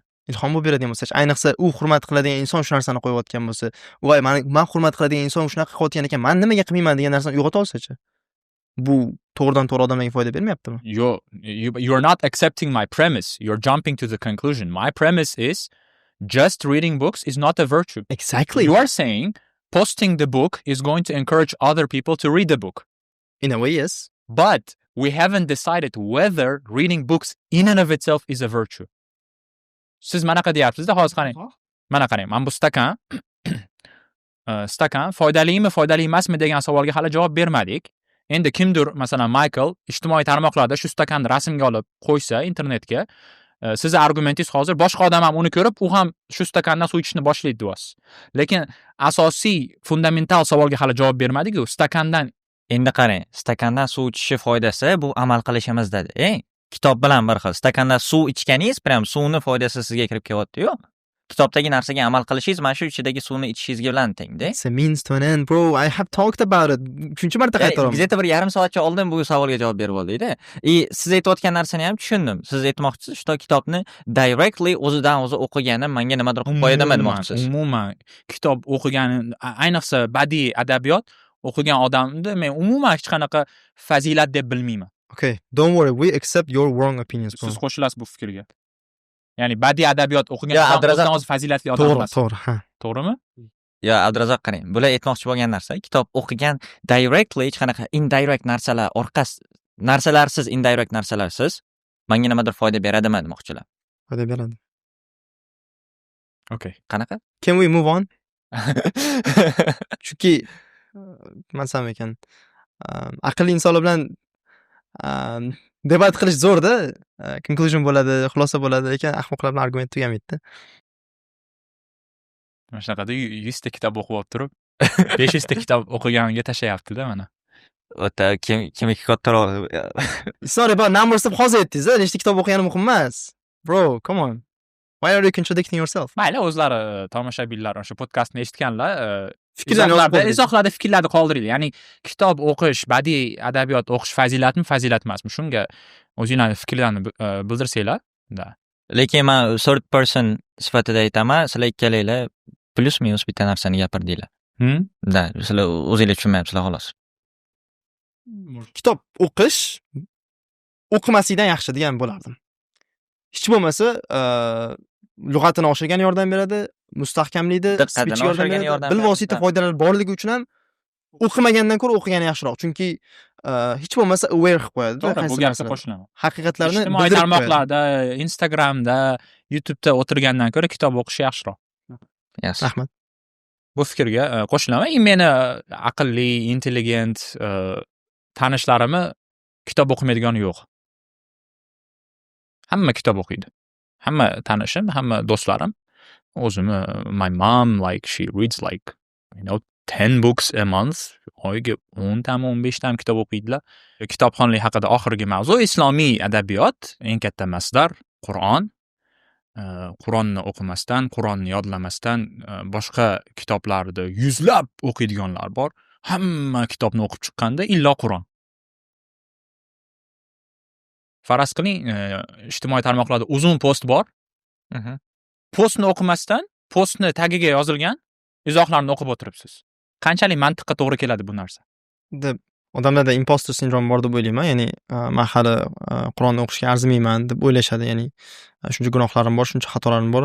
Bu kalomni ushlashga hali haqqim yo'q degan tushuncha bor deb o'ylayman odamlarda. Chunki qaysi ma'noda o'zimda ham bo'lgan bu narsa. Balkim shu uchundir. Lekin bu xato, to'g'rimi? Sizni fikringizcha? Qur'onni chetga qo'yib, hech qachon uni o'qimasdan kuniga soatlab islomiy adabiyot o'qish xato-da. Bu chunki fundamental noto'g'ri yo'nalish. Islomiy adabiyotlarni o'qimaslikdan yaxshida baribir. Hech bo'lmasa insonni aware qilib qo'yadi-da. Shu bilmaganlar bilan bilganlar teng bo'larmi? O'shaday qarang, u Qur'on o'qimayapti, lekin islomiy adabiyot o'qiyapti. Bu bitta kategoriya odam qilaylik. Ham Qur'on ham islomiy adabiyot ham o'qimagandan ko'ra yaxshida. Da. To'g'ri, afzali haligi birinchi aytganimiz, lekin bu hali ham yaxshida. Buni afzalligi buni yaxshiligini yo'qotmaydi-da. Tushundingizmi? Sizdan yaxshirog'idan, successfulrog'idan ustunroq odam borligi sizni kamroq anaqa qilib qo'ymaydi-yu. Siz ustunligingizni undermine qilib qo'ymaydi-yu. To'g'rimi? Ya'ni ikkinchi eng yaxshi narsa bo'lar ekanda bu yerda. Da. Eng ko'p nashr qilingan, eng ko'p o'qiladigan kitob ham o'sha Qur'ondan keyin Imom an-Navaviy yozganlar, rahimahulloh, Riyozus Solihin, Solihlar gulshani. Chunki aynan o'sha bizga o'xshagan avam, ya'ni oddiy omiylar uchun yozilgan kitobda. Sahih Buxoriy biz uchun ham yozilgani qaysidir ma'noda Tafsir kerakda. может bitta. Ustoz bilan o'qiladi. Eng yoqtirgan, qayta o'qiydigan qaysi kitobingiz bor? Senekani xatlari degan bo'lardim. Kitobni o'zi emas. Senekani xatlari o'sha litsiyliga yozgan xatlari bor shogirdiga. Qayta o'qisa har safar yangi narsa o'rganaman. Shunga qaytib turaman o'zim. Eski xatlarni ham masalan 124 ta xati bor общий. Boshidagi 10 tasini qayta o'qishga arziydi-da. Vaqt haqida yozgan, do'st haqida yozgan, masalan, do'st haqida juda kuchli narsa yozgan. Haligi xatda aytadi. Litsiyli shogirdi Senekaga bu xatni iltimos do'stimni oldida ochmang, chunki do'stim bilishi kerak bo'lmagan sirli ma'lumotlar bor, deydi-da Senekaga. Seneka keyin unga jahl bilan javob qaytaradi. Sen hozir bir gapni o'zida do'stingni ham do'stim deding, ham do'stim emas deb aytding, deydi. Agar u do'sting bo'lsa, nega men xatni uni oldida ocha olmasligim kerak? Agar u do'sting bo'lmasa, uni oldida men bularni ocha olmasam, nega uni do'stim deyapsan? deb yozadi. Ya'ni do'stim deganda sen har doim ishlatadigan, hammaga nisbatan ishlatadigan so'zimizdan aytyapsanmi yoki haqiqiy do'st sifatida ishlatyapsanmi? Agar haqiqiy do'st sifatida ishlatadigan bo'lsang, bu umuman boshqa ma'noni beradi deb ma'nosini tushuntirib berar ekan. Letters on Ethics. The name of the book, kitobning ismi. Letters on Ethics, ya'ni Seneca xatlarimi? Maktublari? Senekaning litsiyliga bo'lgan maktublari. Manda скорее всего bu kitobni o'zi o'qiganimni nimadan kelib chiqqanini aytaman. YouTube kanal bor bitta, Pursuit of Wonder degan. Har xil juda ham philosophical bo'lgan narsalarga, mavzularga videolar qiladi. Animationlar. U yerda bergan narsasi juda ham chiroyli prepodnesiy qiladi, ya'ni taqdim qiladi ma'lumotni. Yo'da aytadigan bo'lsa, например, sizga har xil tomonlama bitta mavzuda, masalan, oddiy bitta narsa determinism haqida gapiryapti. Что freedom of choice degan narsa yo'qligini tushuntirib beryapti. U directly aytmaydi, mana shunaqa freedom of choice yo'q deb turib o'zidan kelib chiqib aytmaydi. Ha, mana shu odam, mana shu avtor nimadir degan, buni fikri bunaqa, boshqasiniki bunaqa deb turib sizga hamma tomonlama bilimni beradi, ma'lumotni beradi, xulosani o'zingizga qoldiradi. Hech qachon o'zidan taqdim qilib, mana shunisi to'g'ri, bunisi noto'g'ri deb turib bermaydi. Xulosa o'zingizga qoladi. Shu odamning videolarini ko'rib chiqqan paytimda juda ham yoqardi. Orada bilganman, что bu kitob ham yozgan ekan. Kitobini olib o'qib ko'rganman. Robert Pantano avtor. Nomi The Art of Living a Meaningless Existence degan kitob. Umumiy filosofiya haqida hamma mavzularni, har xil filosoferlarning asosiy gapirgan narsalarini yig'ib chiqqan. U kitobni o'zida ham aytgan, что YouTube kanal yuritishimni boshi ham mana shu kitobdan bo'lgan. Ya'ni u o'zi birinchi essaylarni yozgan, o'zi birinchi har xil storylarni yozgan. Kanalning egasi kitobning ham muallifimi? Da. Ya'ni birinchi u kitobni yozgan, keyin kanalga taqdim qilishni boshlagan. Bu darajada aytamiz, haligi bilim o'rganish uchun kitobda muhim narsasi bormi deb turib, kitobda o'zi ham yozib qo'ygan. Kitobda bergan hamma narsa ham YouTube kanalda videolar sifatida bor deb turib. kimdir uchun, например, o'sha video orqali bilim olish O'sha muhim. format yaxshiroq yaxshiroq bo'ladigan bo'lsa, bemalol avtor o'sha kanalga kirib bitta o'rganib oladi. ogohlantirish berib ketdi. Endi bu kitob targ'ib bo'lib qoldi hozir. Kitobni o'qib dindan chiqib ketib qolishlari mumkin. Ehtiyot bo'linglar. Qalbni tebratadigan har xil falsafiy g'oyalari bor, ateizmga targ'ib bor, har xil faylasuflarning o'zlarining fikrlarini bergan. Men o'zim o'qiganman bu kitobni. Shunga ehtiyot bo'lib o'qiysizlar, iloji bo'lsa. Agar iymon ayniqsa zaif bo'ladigan bo'lsa o'qimagan ma'qul. Shunaqa. Lekin u yoqda aytganimda ham, u sizga mana shu narsa to'g'ri, mana shu narsa haqiqat deb turib bermaydi. Mana shunaqa ma'lumot bor, mana shu avtor shunaqa degan deb turib, har bitta perspektivalarni berib o'tib ketadi. O'zing uchun xulosa chiqarib ol deydi. Abdurazzoq aytayotgan, ogohlantirayotgan narsa, agarda o'sha iymoningiz yaxshi bo'lmaydigan bo'lsa, har xil perspektivani ko'rib, bu ham to'g'ri bo'lishi mumkin deb turib ketib qolishingiz mumkin. Menda yana bitta kitob bor, o'zim yoqtiradigan, The Almanac of Naval Ravikant. Sizga ham yoqadi. Qayta o'qishga arziydi. U kitobni men 3-o'qiganda tushundim. Qo'llanma qilib ishlatish kerak ekan. Ya'ni qaytib turish kerak eslatmalariga, o'sha boylik haqida, baxt haqida. Ikkalasi ham aytadi. Pul topish bu ko'nikma deydi. Baxtli bo'lish ham bu ko'nikma deydi. Keyin tushuntirib beradi how to do it. Mana shu kitob ham zo'r. Bunda ham lekin har xil falsafiy g'oyalari bor. Ayniqsa shu kitobning 95-betlaridan boshlanadi, ehtiyot bo'lasizlar. Shunga o'xshagan spravочник, ya'ni qo'llanma sifatida ishlatilgan kitoblar ko'p ekan. Yaqinda sizdan oldim kitob. Kevin Kelly kitobi. Uni ham o'qib turibman. Qaysi biri? I don't know the name. Show your work. No, Kevin Kelly. Austin Klein-ku, show your work. Imposter man. Yo, nomi esimda yo'q. Excellent Advice for Living. Kevin Kelly juda zo'r kitob yozgan, 70 yoshlarida taxminan. O'zi kitobni farzandlariga yozganda, u farzandlariga eslatmalar qilib, hayotida o'rgangan o'sha 70 yillik hayotida o'rgangan darslarini yozib ketgan. Keyin YouTube'ga chiqargan bitta video. YouTube'ga chiqargandan keyin odamlarga juda yoqqan bu. Keyin o'sha maslahatlarni ko'paytirib bitta kitob chiqarib qo'ya qolgan. Hozir juda bestseller bo'lib ketgan bu kitob. Da, вот именно. Maslahatlari bekorga aytmagan ham uni, o'shanga spravочник sifatida ishlatilishi kerak bo'lgan narsa-da. Ya'ni umumiy har xil mavzularda, har xil narsalarning ketma-ketlik bitta, например, faqatgina mana shu pul topish narsasida qilishing kerak deb turib directly hech narsani aytmaydi. General narsalarni gapiryapti. Ularni o'zingiz o'qiganingizda, har safar o'qiganingizda har xil ma'lumot olasiz. Har xil o'zingiz uchun tushuncha bo'ladi, xulosa qilasiz holatingizdan kelib chiqib. Birorta iqtibos keltiring, Michael. Eng zo'r menga yoqqan iqtibos, o'zing hurmat qilmagan, o'zing disagree qiladigan, ya'ni fikrga qo'shilmaydigan odamlardan ham o'rganishni o'rgan. O'shanga mana sizlarni olib keldi bu o'tga. Ozodbek bilan o'tiribmiz. Ozodbek bilan shunga o'tiramiz. Ya'ni nima deyapti? Tasavvur qiling, sizga odamni qaysidir bitta jihatda yoqmaydi. Mo'sh bu gapirgan gapiga amal qilmasdir. Yomon taraf borligiga qaramasdan, still u odamdan nimadirni o'rgansangiz bo'ladi. Qanaqadir ustunlik taraflari bo'lishi mumkin. Zo'r iqtibosga keltiring, Kevin Kelly. To be remarkable, read books deydi. Your best teacher is your last mistake. Shunga o'xshagan. Hammasi ham o'ziniki emas. O'zi ham iqtiboslarni qayerdandir olgan, ba'zilarini o'zi yozgan, lekin o'qisa ta'sir qiladigan maslahatlar. Qayta o'qish kerak bo'lgan narsalar. O'sha yaxshi mulohaza bo'ldi. Ya'ni Instagram, YouTube'larda faqat sizga yoqadigan videolar chiqadi. Telegram kanallarda unaqa Telegram kanalda masalan siz qo'shilmaydigan fikr ham bo'lishi mumkin. Da, вот именно. O'shani tushunmayman. Masalan, Telegram kanalimda masalan feminizm haqida post qo'ysamda, mana shu постоянный shu feminizm haqida ham bo'lmaydi-da, u hali trigger bo'lib ketadi odam. Oddiy post. Yaqinda qaysi postida cooking haqidami? Diploma cooking. Ya'ni ovqat qilish universitet diplomidan yaxshiroq degan post qo'ydim. Qizlarga hech qanaqa snoska yo'q-da, bu yerda, to'g'rimi? Qizlar haqida gap ketmayapti. Nimagadir mana shu izohlarda polniy feministlar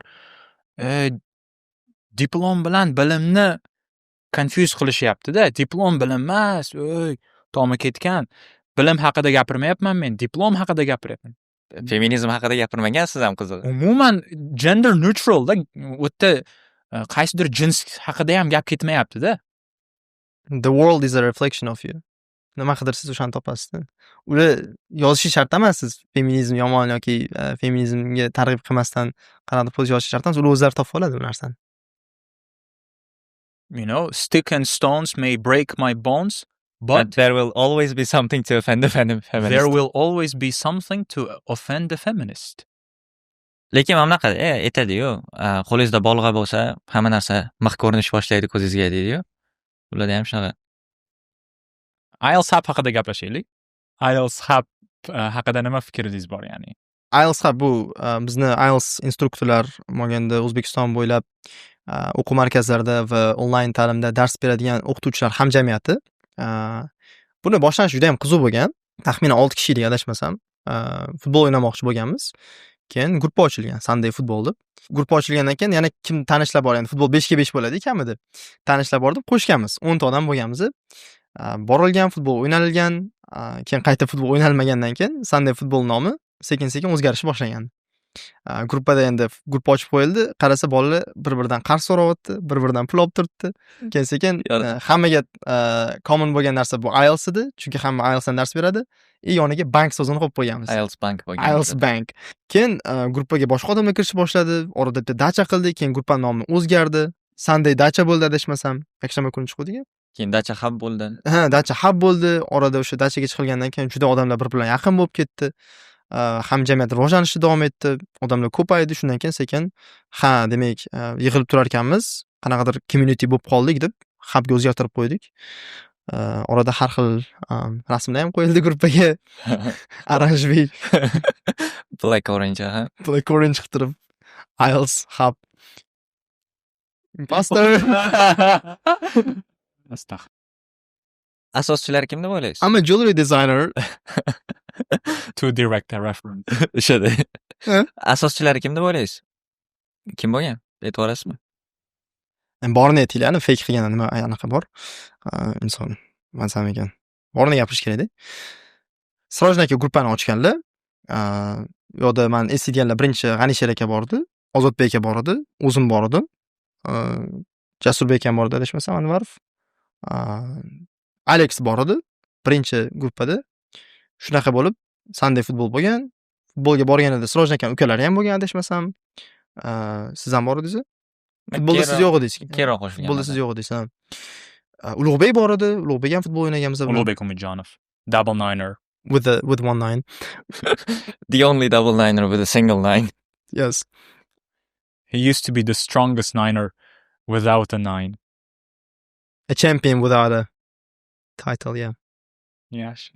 Michael, siz IELTS Hubga qachon qo'shilgansiz va bu hayotingizda qanaqa, ya'ni ijobiy va salbiy, ya'ni oqibatlarga olib kelgan?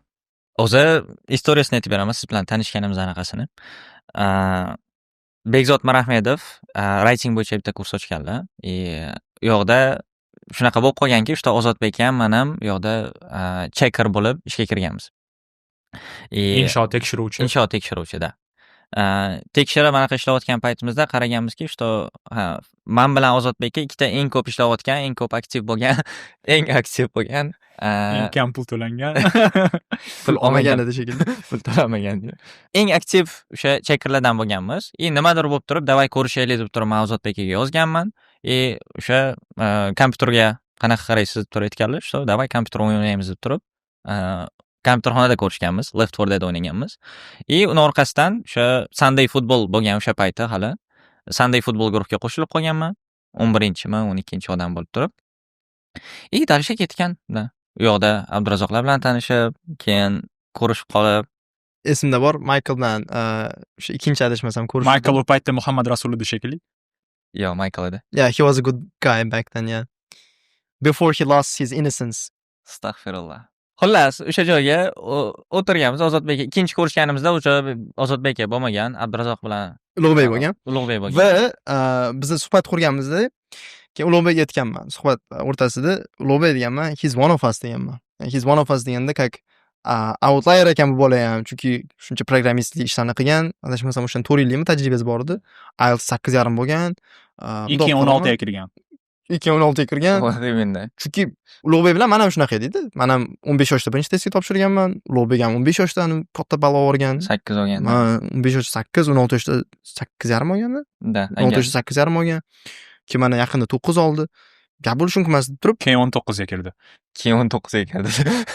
20 ga kirdi Ulug'bek. Kiradi, adashmasam.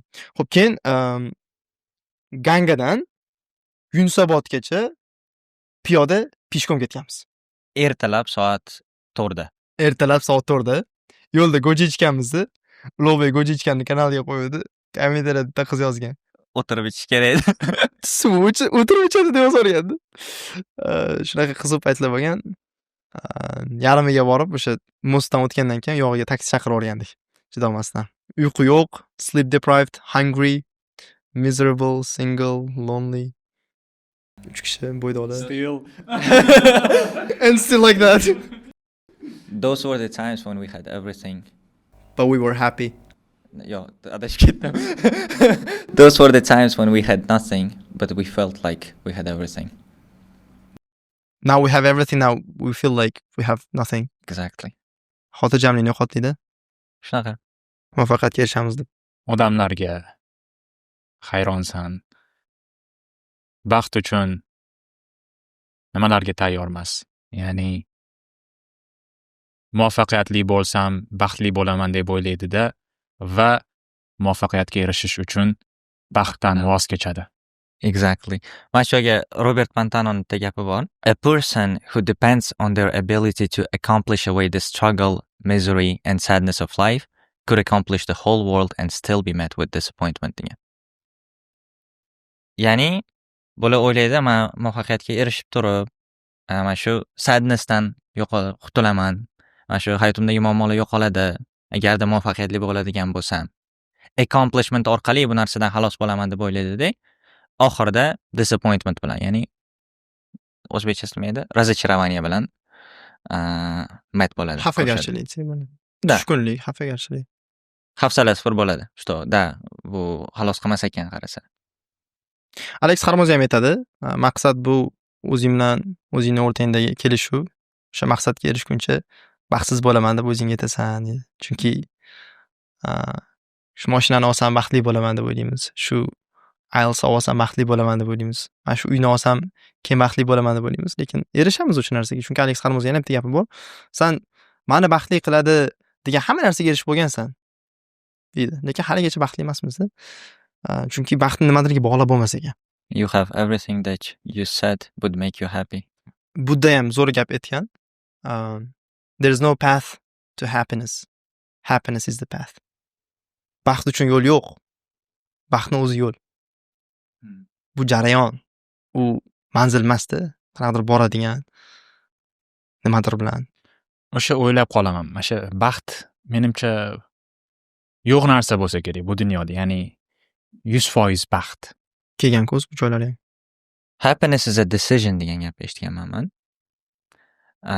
Ya'ni hozirgi biz holatimizda napример baxtsizman degan odam bo'lsa, uni atrofdagi boshqa odam boshqa perspektivadan qaraydigan bo'lsa, "Ya, hamma narsang bor-ku, ya zo'rsan-u, holating zo'r-ku" deb turib, baxtli bo'lishing kerak deb turib, convince qilishi mumkin. Va uni holatida boshqa odam bo'lganda, o'sha baxtli bo'lardim deydiganlar ham bo'ladi. No, lekin u odam o'zini baxtsiz deb biladi.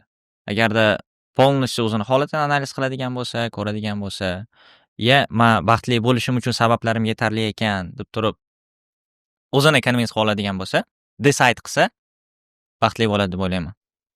Men ham Michael fikriga qo'shimcha, happiness is a choice degan fikrdaman, ya'ni baxt bu tanlov va bizni baxtimiz odatda xohishlarimizga, kutuvlarimizga bog'langan bo'ladi. Qancha kutuvlarimiz baland bo'ladigan bo'lsa, qancha xohishlarimiz ko'p bo'lsa, shuncha baxtsiz bo'lishda davom etamiz. Chunki kutuvlarning hammasiga erisha olmaymiz-da baribir. Masalan, IELTS 8.5 olmoqchi edingiz, qancha harakat qildingiz, ola olmadingiz masalan. Boshqa vaziyatlarda ham bo'lishi mumkin. Lekin kutuvlari kam odamlar eng baxtli odamlar deb o'ylayman.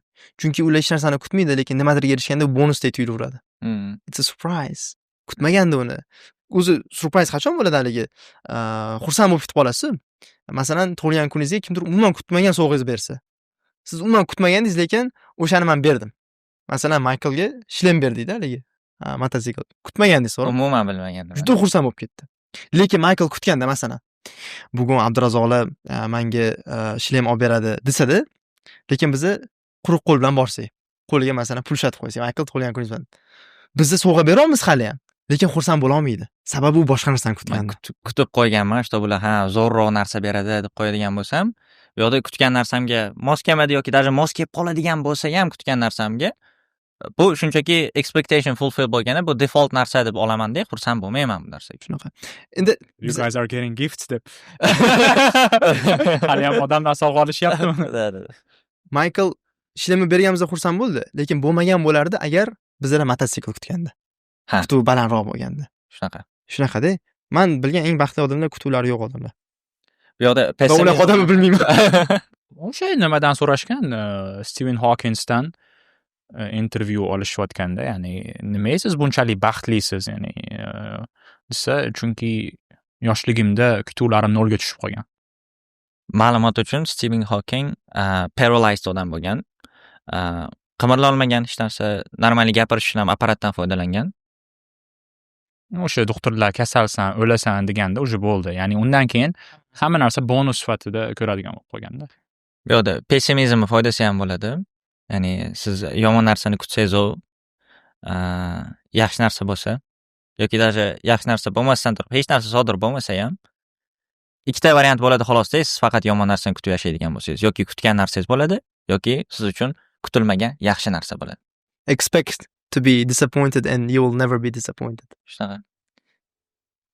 Disappointed bo'lsangiz ham Kutgan narsa bo'ladi-da. Kutgan narsa default, by default you're not disappointed. Men bu bilgandim bu narsaga. Ha. Naval Ravikant kitobining oxirida keladi.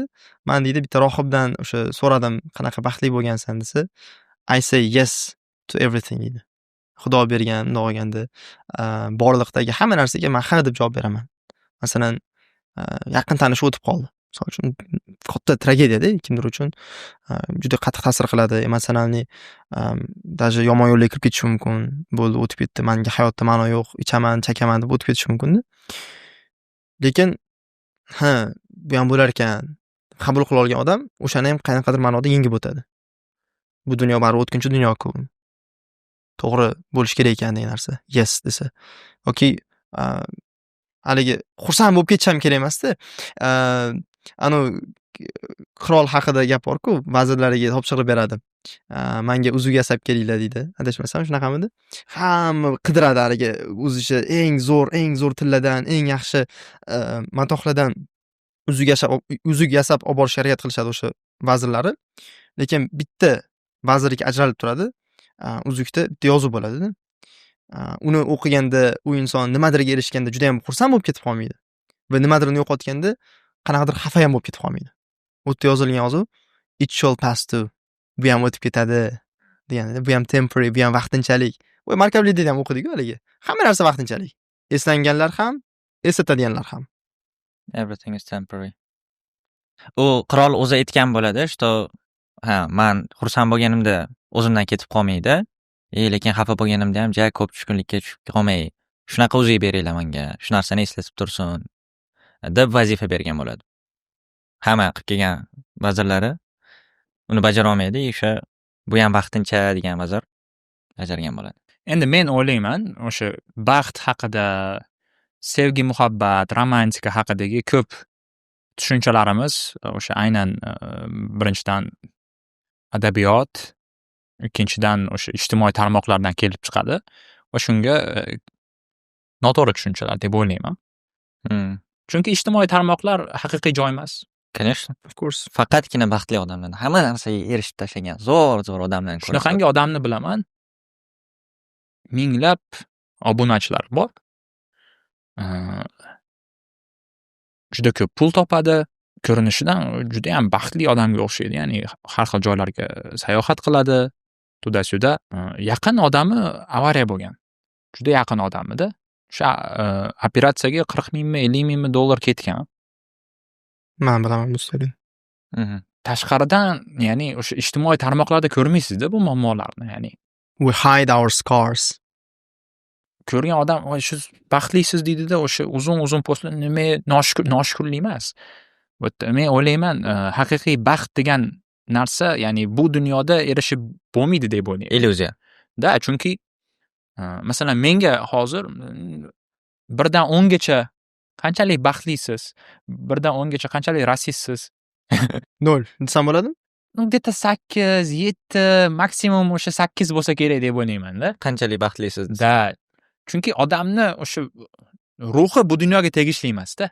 Bizni kelib chiqishimiz hattoki nimani oling, evolutionary psychologyni oladigan bo'lsak,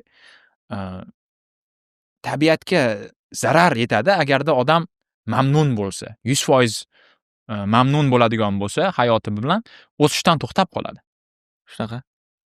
O'shanga evolyutsiyaga bu narsa, endi evolyutsiya deb aytadigan bo'lsangiz, Scientifically deb qo'ya qoling. Aha. kerakda, чтобы odam doimo o'zi bilan qoniqmasligi. Недовольный yurish kerak. Man bunaqa gap o'qidim. Bu dunyoga eng ko'p ta'sir qiladigan, eng ko'p o'zgarishlarni olib keladigan odamlar bular baxtsiz odamlar. Chunki ularning dardlari bor. Nimadir bezovtaligi bor, o'sha narsani o'zgartirishga harakat qiladi. Baxtli odamlarning foydasi yo'q, ular keladi, ketadi, baxtli bo'lib yashaydi, hamma narsadan mamnun, hech narsani o'zgartirmaydi, bunday qo'yganda. Aynan dardi borlar, nimadirdan qoniqmayotgan insonlar harakat qilib, qaysidir ma'noda o'zgartiradi. Masalan, Elon Musk o'zini olaylik, Marsga ketmoqchi. Nimaga? Chunki yerdan qoniqmayapti. Yer yo'qmayapti. Yer yoqmayapti. Tasavvur qiling, shunaqa muammoyingiz bo'lsa-da. Intervyuda даже so'rashganda nima dedi? If you can die on Mars, why not dedi. Marsda o'lish xohlayman demoqchi. U yerdan qoniqmayapti. Mana shunaqa qoniqmaslik hissini o'zi katta narsa, o'zi ko'p narsani o'zgartiradi.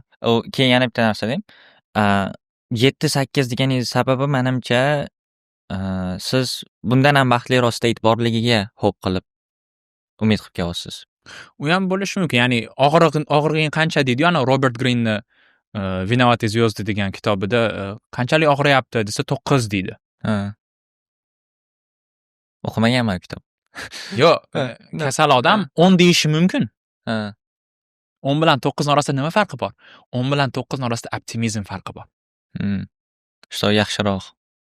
Bundan ham yaxshiroq holat borligiga ishonishda 10 demayapti, bo'ldi, tushkunlikdaman, bu yerdan chiqib keta olmayman degan tuyg'uga qarshi kurashyapti-da u odam. Va o'sha baxtli, men masalan ko'pchilikdan so'rasa bo'ladi buni. Siz baxtlimisiz deb.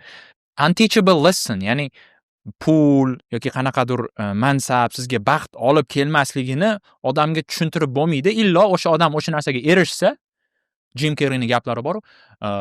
Qaniydi odamlar baxtli, qaniydi odamlar boy va mashhur bo'lganida.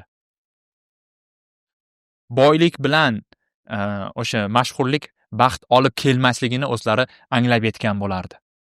Morgan Housel aytadi, some lessons must be experienced before they can be understood. Birinchi boshdan kechirish kerak, o'sha narsani tushunish uchun. Tushunmaganlar ularni boshdan kechirmaganlar-da. Nima sen unaqa deyapsan? Bilmaysiz, senga osonda gapirish, chunki sen bor, unaqa. Xuddi shu holat, masalan, if you were in our shoes, I think you would also feel miserable, you know. Baxtsiz uchun nima, Ozodbek aka? What's your definition of happiness? I do know. Bir marta chuqur o'ylanib ko'rganman shu savol haqida. Bu yerda hech qanaqa virtue signaling yo'q. Yaxshilab o'ylab ko'rsam, men uchun baxt 5 vaqt namozni masjidda o'qish ekan. Bu havodan olib gapirgan gapim emasda, ya'ni haqiqatda shu anonim savol javob qilganimda shu savolni berishdi. Siz uchun baxt nima deganda, rosa o'yladim. Chunki konkretniy pul emasda bu narsa. 100% Money solves money problems. That's it. Shundan yog'iga o'tmaydi-da. 10 million so'm topsam oyiga men baxtliman deb o'ylayman. Andijonda bu yerda emas, Toshkent. O'zi bundoq olib qarasa, menda shunaqa, men birinchi ishlagan paytim ko'p topmasdim-da, 1 million 2 million topardim, lekin juda baxtli. Otayman-da. Mani ko'zlarimda olov bor edi, menda motivatsiya bor edi, men oldinga harakat qilardim. Lekin ko'p narsalarga erishib qo'ydim, o'sha narsa yo'qolib qoldi. O'sha emotsiya yo'qolib qoldi.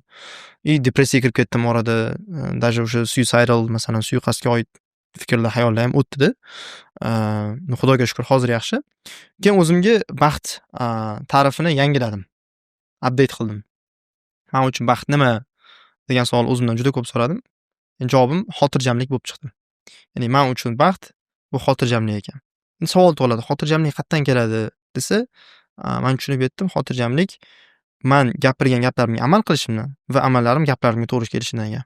Ikki zamachi bo'lib qolmasam, haligi Gipokrat bo'lib qolmasam, hypocrisy bo'lmasa, o'zimni xotirjam his qilar ekanman-da. Oynaga, ya'ni o'zingizga qarorlasangiz-da, vijdoningiz qiynalmasa, uxlashingizdan oldin haligi, men bitta bunaqa ish qilib qo'ydim-ku, ertaga bilib qolsa-chi, voy, men bunaqa gapirganman, o'zim bunaqa qilib yuribman, odamlarga kitob o'qiylar deyapman, o'zim o'qimayapman.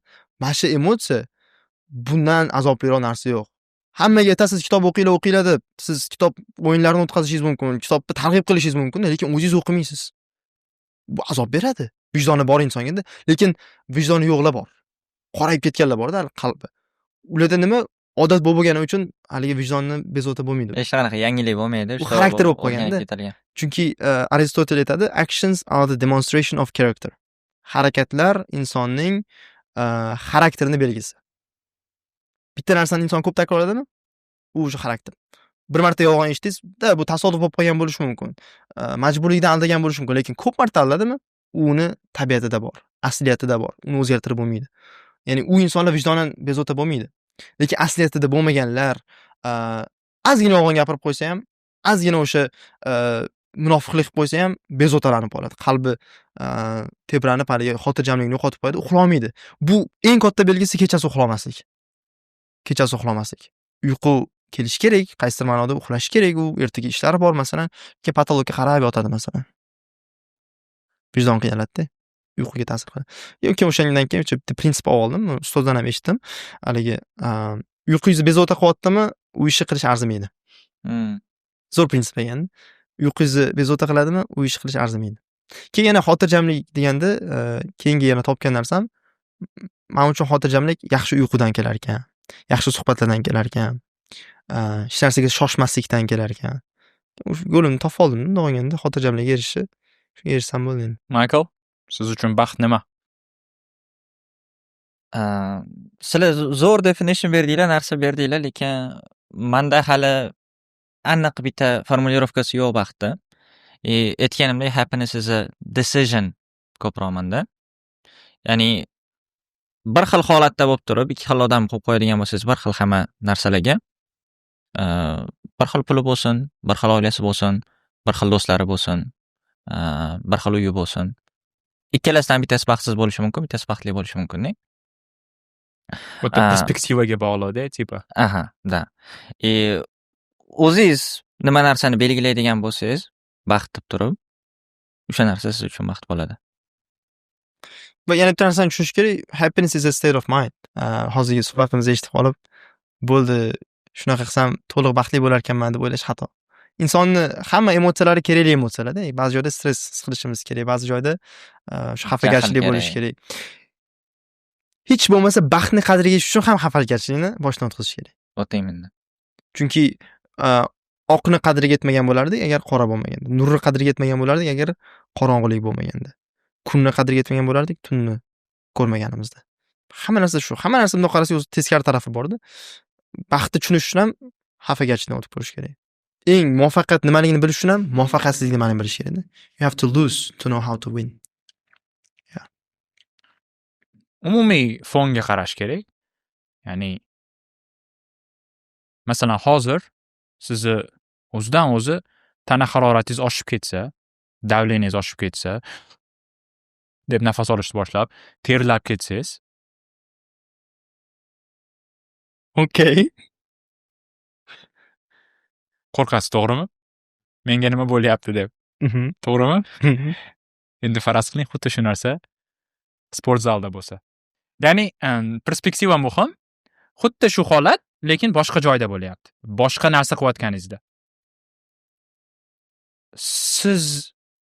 Sizni holatingizdagi odam sizdan ancha baxtliroq. Nimaga? Chunki uni baxt bu tanlov. Ikkita odam, ikkalasida ham holat bir xil, lekin bittasi baxtliroq. Nima? Ko'proq shukr qilyapti-da. Keyin mana bitta zo'r narsa bor-da. Meni ham даже o'ylantirib qo'ygan narsa. Bu Dostoyevskiyning Crime and Punishment'dan spoiler. U yoqda bitta Raskolnikov degan главный qahramon bor. Uni uyini, kvartirasini, ijarada turgan joyini egasi bor. Bitta yosh katta, juda ham boy bo'lgan ayol. Raskolnikov o'ylaydiki, bu ayolni da bor narsalar bilan men o'zim ko'proq ancha yaxshiroq ish qilishim mumkin edi deb o'ylaydi. Ya'ni men jamiyatga, o'zimga, полностью dunyoga bu ayoldan ko'ra buni boyligi bilan ko'proq foyda keltirishim mumkin edi deb o'ylaydi. Hamma sabablari bo'ladi, hamma asoslari bo'ladi-da, u ayolni o'ldiradi. O'ldirgandan keyin Raskolnikov o'zini vijdoni prям konkretno qiynashni boshlaydi. Shu actionni qilish uchun, o'ldirish uchun hamma sabablari bor edi. Hamma asoslari bor edi.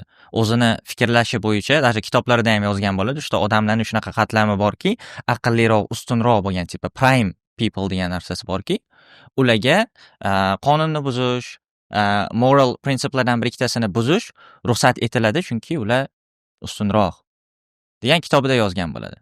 Ya'ni hamma sabablari bo'lganiga qaramasdan, u o'zini o'zi vijdoni qiynashni boshlaydi. Kitobdan zo'r iqtibos bor. Baxtsiz odamlarni ko'ring. Hammasini o'zini sabablari bor. Hammasi har xil yo'lda baxtsiz. Lekin baxtli insonlarga qarasangiz, ular shunchaki baxtli. Sababi yo'q. Sababi bo'lish shart emas. Shunaqada, haligi bahonamiz ko'p. Men unaqam yo'q, bunaqam yo'q, unda unaqa, bunda bunaqa. Odatda o'zi har xil sabablar bor va eng katta sababi deb o'ylayman, haligi baxtsiz bo'lishi bitta eng oson va tez yo'li bu kimgadir hasad qilish. O'zimizni kimdirga solishtirish. Comparison is a thief of joy. Zavqimizning o'g'risi, baxtimizning o'g'risi bu solishtiruvdi. Va men shunga bitta zo'r yo'l topib oldim. Har safar men o'zimni kimgadir solishtiradigan bo'lsam, unda bor narsalarga qarab emas va o'zimda yo'q bo'lgan narsaga qarab emas, balki menda bor va unda yo'q narsalarga qarab solishtirishni optimizm tarafdan qiladigan bo'lsam, ancha o'zim yaxshi ko'rar ekanman. Ya'ni yomon ko'rishdan-da. Bu hasadni oldini olish uchun. Ya'ni to'g'ri u inson nimalarga eshitib tashadi, to'g'ri u zo'r yashayapti, to'g'ri unda pul ko'proq, lekin unda nima yo'q? Bundoq qarayman. Menda bor, lekin unda yo'q. Yoshlik masalan. Bo'lishi mumkin. Masalan, intellekt bo'lishi mumkin, do'stlar bo'lishi mumkin. Qobiliyatlar bo'lishi mumkin, qanaqadir. Yaxshi uyqu bo'lishi mumkin. Yozib chiqsa odam ancha shukr qiladi-da. Yana bitta bunga qo'shimcha, muammo shundaki, solishtirganda biz ko'p holatda o'zimizni kamchiliklarimiz bilan ularning ustunliklarini solishtiramiz. Teskarisini qilish kerak. Teskarisini qilish kerak-da. Plyusimizga ishlash uchun. Ha. Tем более даже kamchiliklarini solishtiradigan bo'lsak ham bu ancha yaxshi bo'ladi. Chem kamchiligiga ustunliklarini solishtirgandan ko'ra. U bizdan successfulroq bo'lishi mumkin, puli ko'proq, qaysidir bitta let's say tanishlari ko'proqdir, networkingi ko'proqdir. Lekin shu narsa uchun ketgan narsalari ham bor-da uni. Sacrifice'lari bor. Nimaga biz erishgan natijasini solishtirishimiz kerak-ku, processni solishtirmasligimiz kerak. Everybody you admire has gotten good at one thing at the expense of almost everything else. Keyin yana bitta narsa solishtirganda, biz o'zimiz bitta odammiz, bir donamiz, 10-15 ta odam bilan solishtiramiz. 10-15 ta odamni eng zo'r bo'lgan xislatlari bilan solishtiramiz. Qaysidir bitta sportsmen bor, kachok, okay. Uni tanasi bilan solishtiramiz, nimaga men tanam bunaqa emas. Qaysidir bitta biznesmen bor, uni puli bilan solishtiramiz. Qaysidir bitta, например, shu ko'proq kitob o'qiydigan odam bor, uni kitob o'qish narsasi bilan solishtiramiz. It's a losing battle. Nechesni solishtirish. Nechesni narsa-da, chunki 1-10 da. Uchalasi bilan siz tengdaniga kurashmoqchi bo'lyapsiz. Lekin ularni, например, xuddi o'sha kachokni mana bu biznesmenning oldiga qo'yib qo'ysangiz, puli kamroq bo'lishi mumkin. Xuddi o'sha kachokni mana bu kitobxonning oldiga qo'yib qo'yadigan bo'lsangiz, buni bilimi kamroq bo'lishi mumkin. Nimaga biz ular bir donadan bo'lgan xislatlarini biz o'zimizda yig'ib olishga harakat qilyapmiz tengdaniga? I think that's it. Thank you, Abdurazzoq and Michael, for coming. Thank you for inviting. Thank you. Some other day, maybe we will talk about love. Albatta, sevgi, muhabbat alohida katta mavzu. Gapiradigan gaplarimiz ko'p hammamizda. She was a book and she didn't know how to read. She was the moon. I lost amongst the stars. Let's swap roles. You will wait, and I will never come. Maybe it was nothing to you, but it was my heart. I make it a habit not to stare at the moon for too long, for I do not wish to be reminded of its human form. Tonight, I will look at the sky, and I will know that somewhere you are looking at it too. The moon asked me,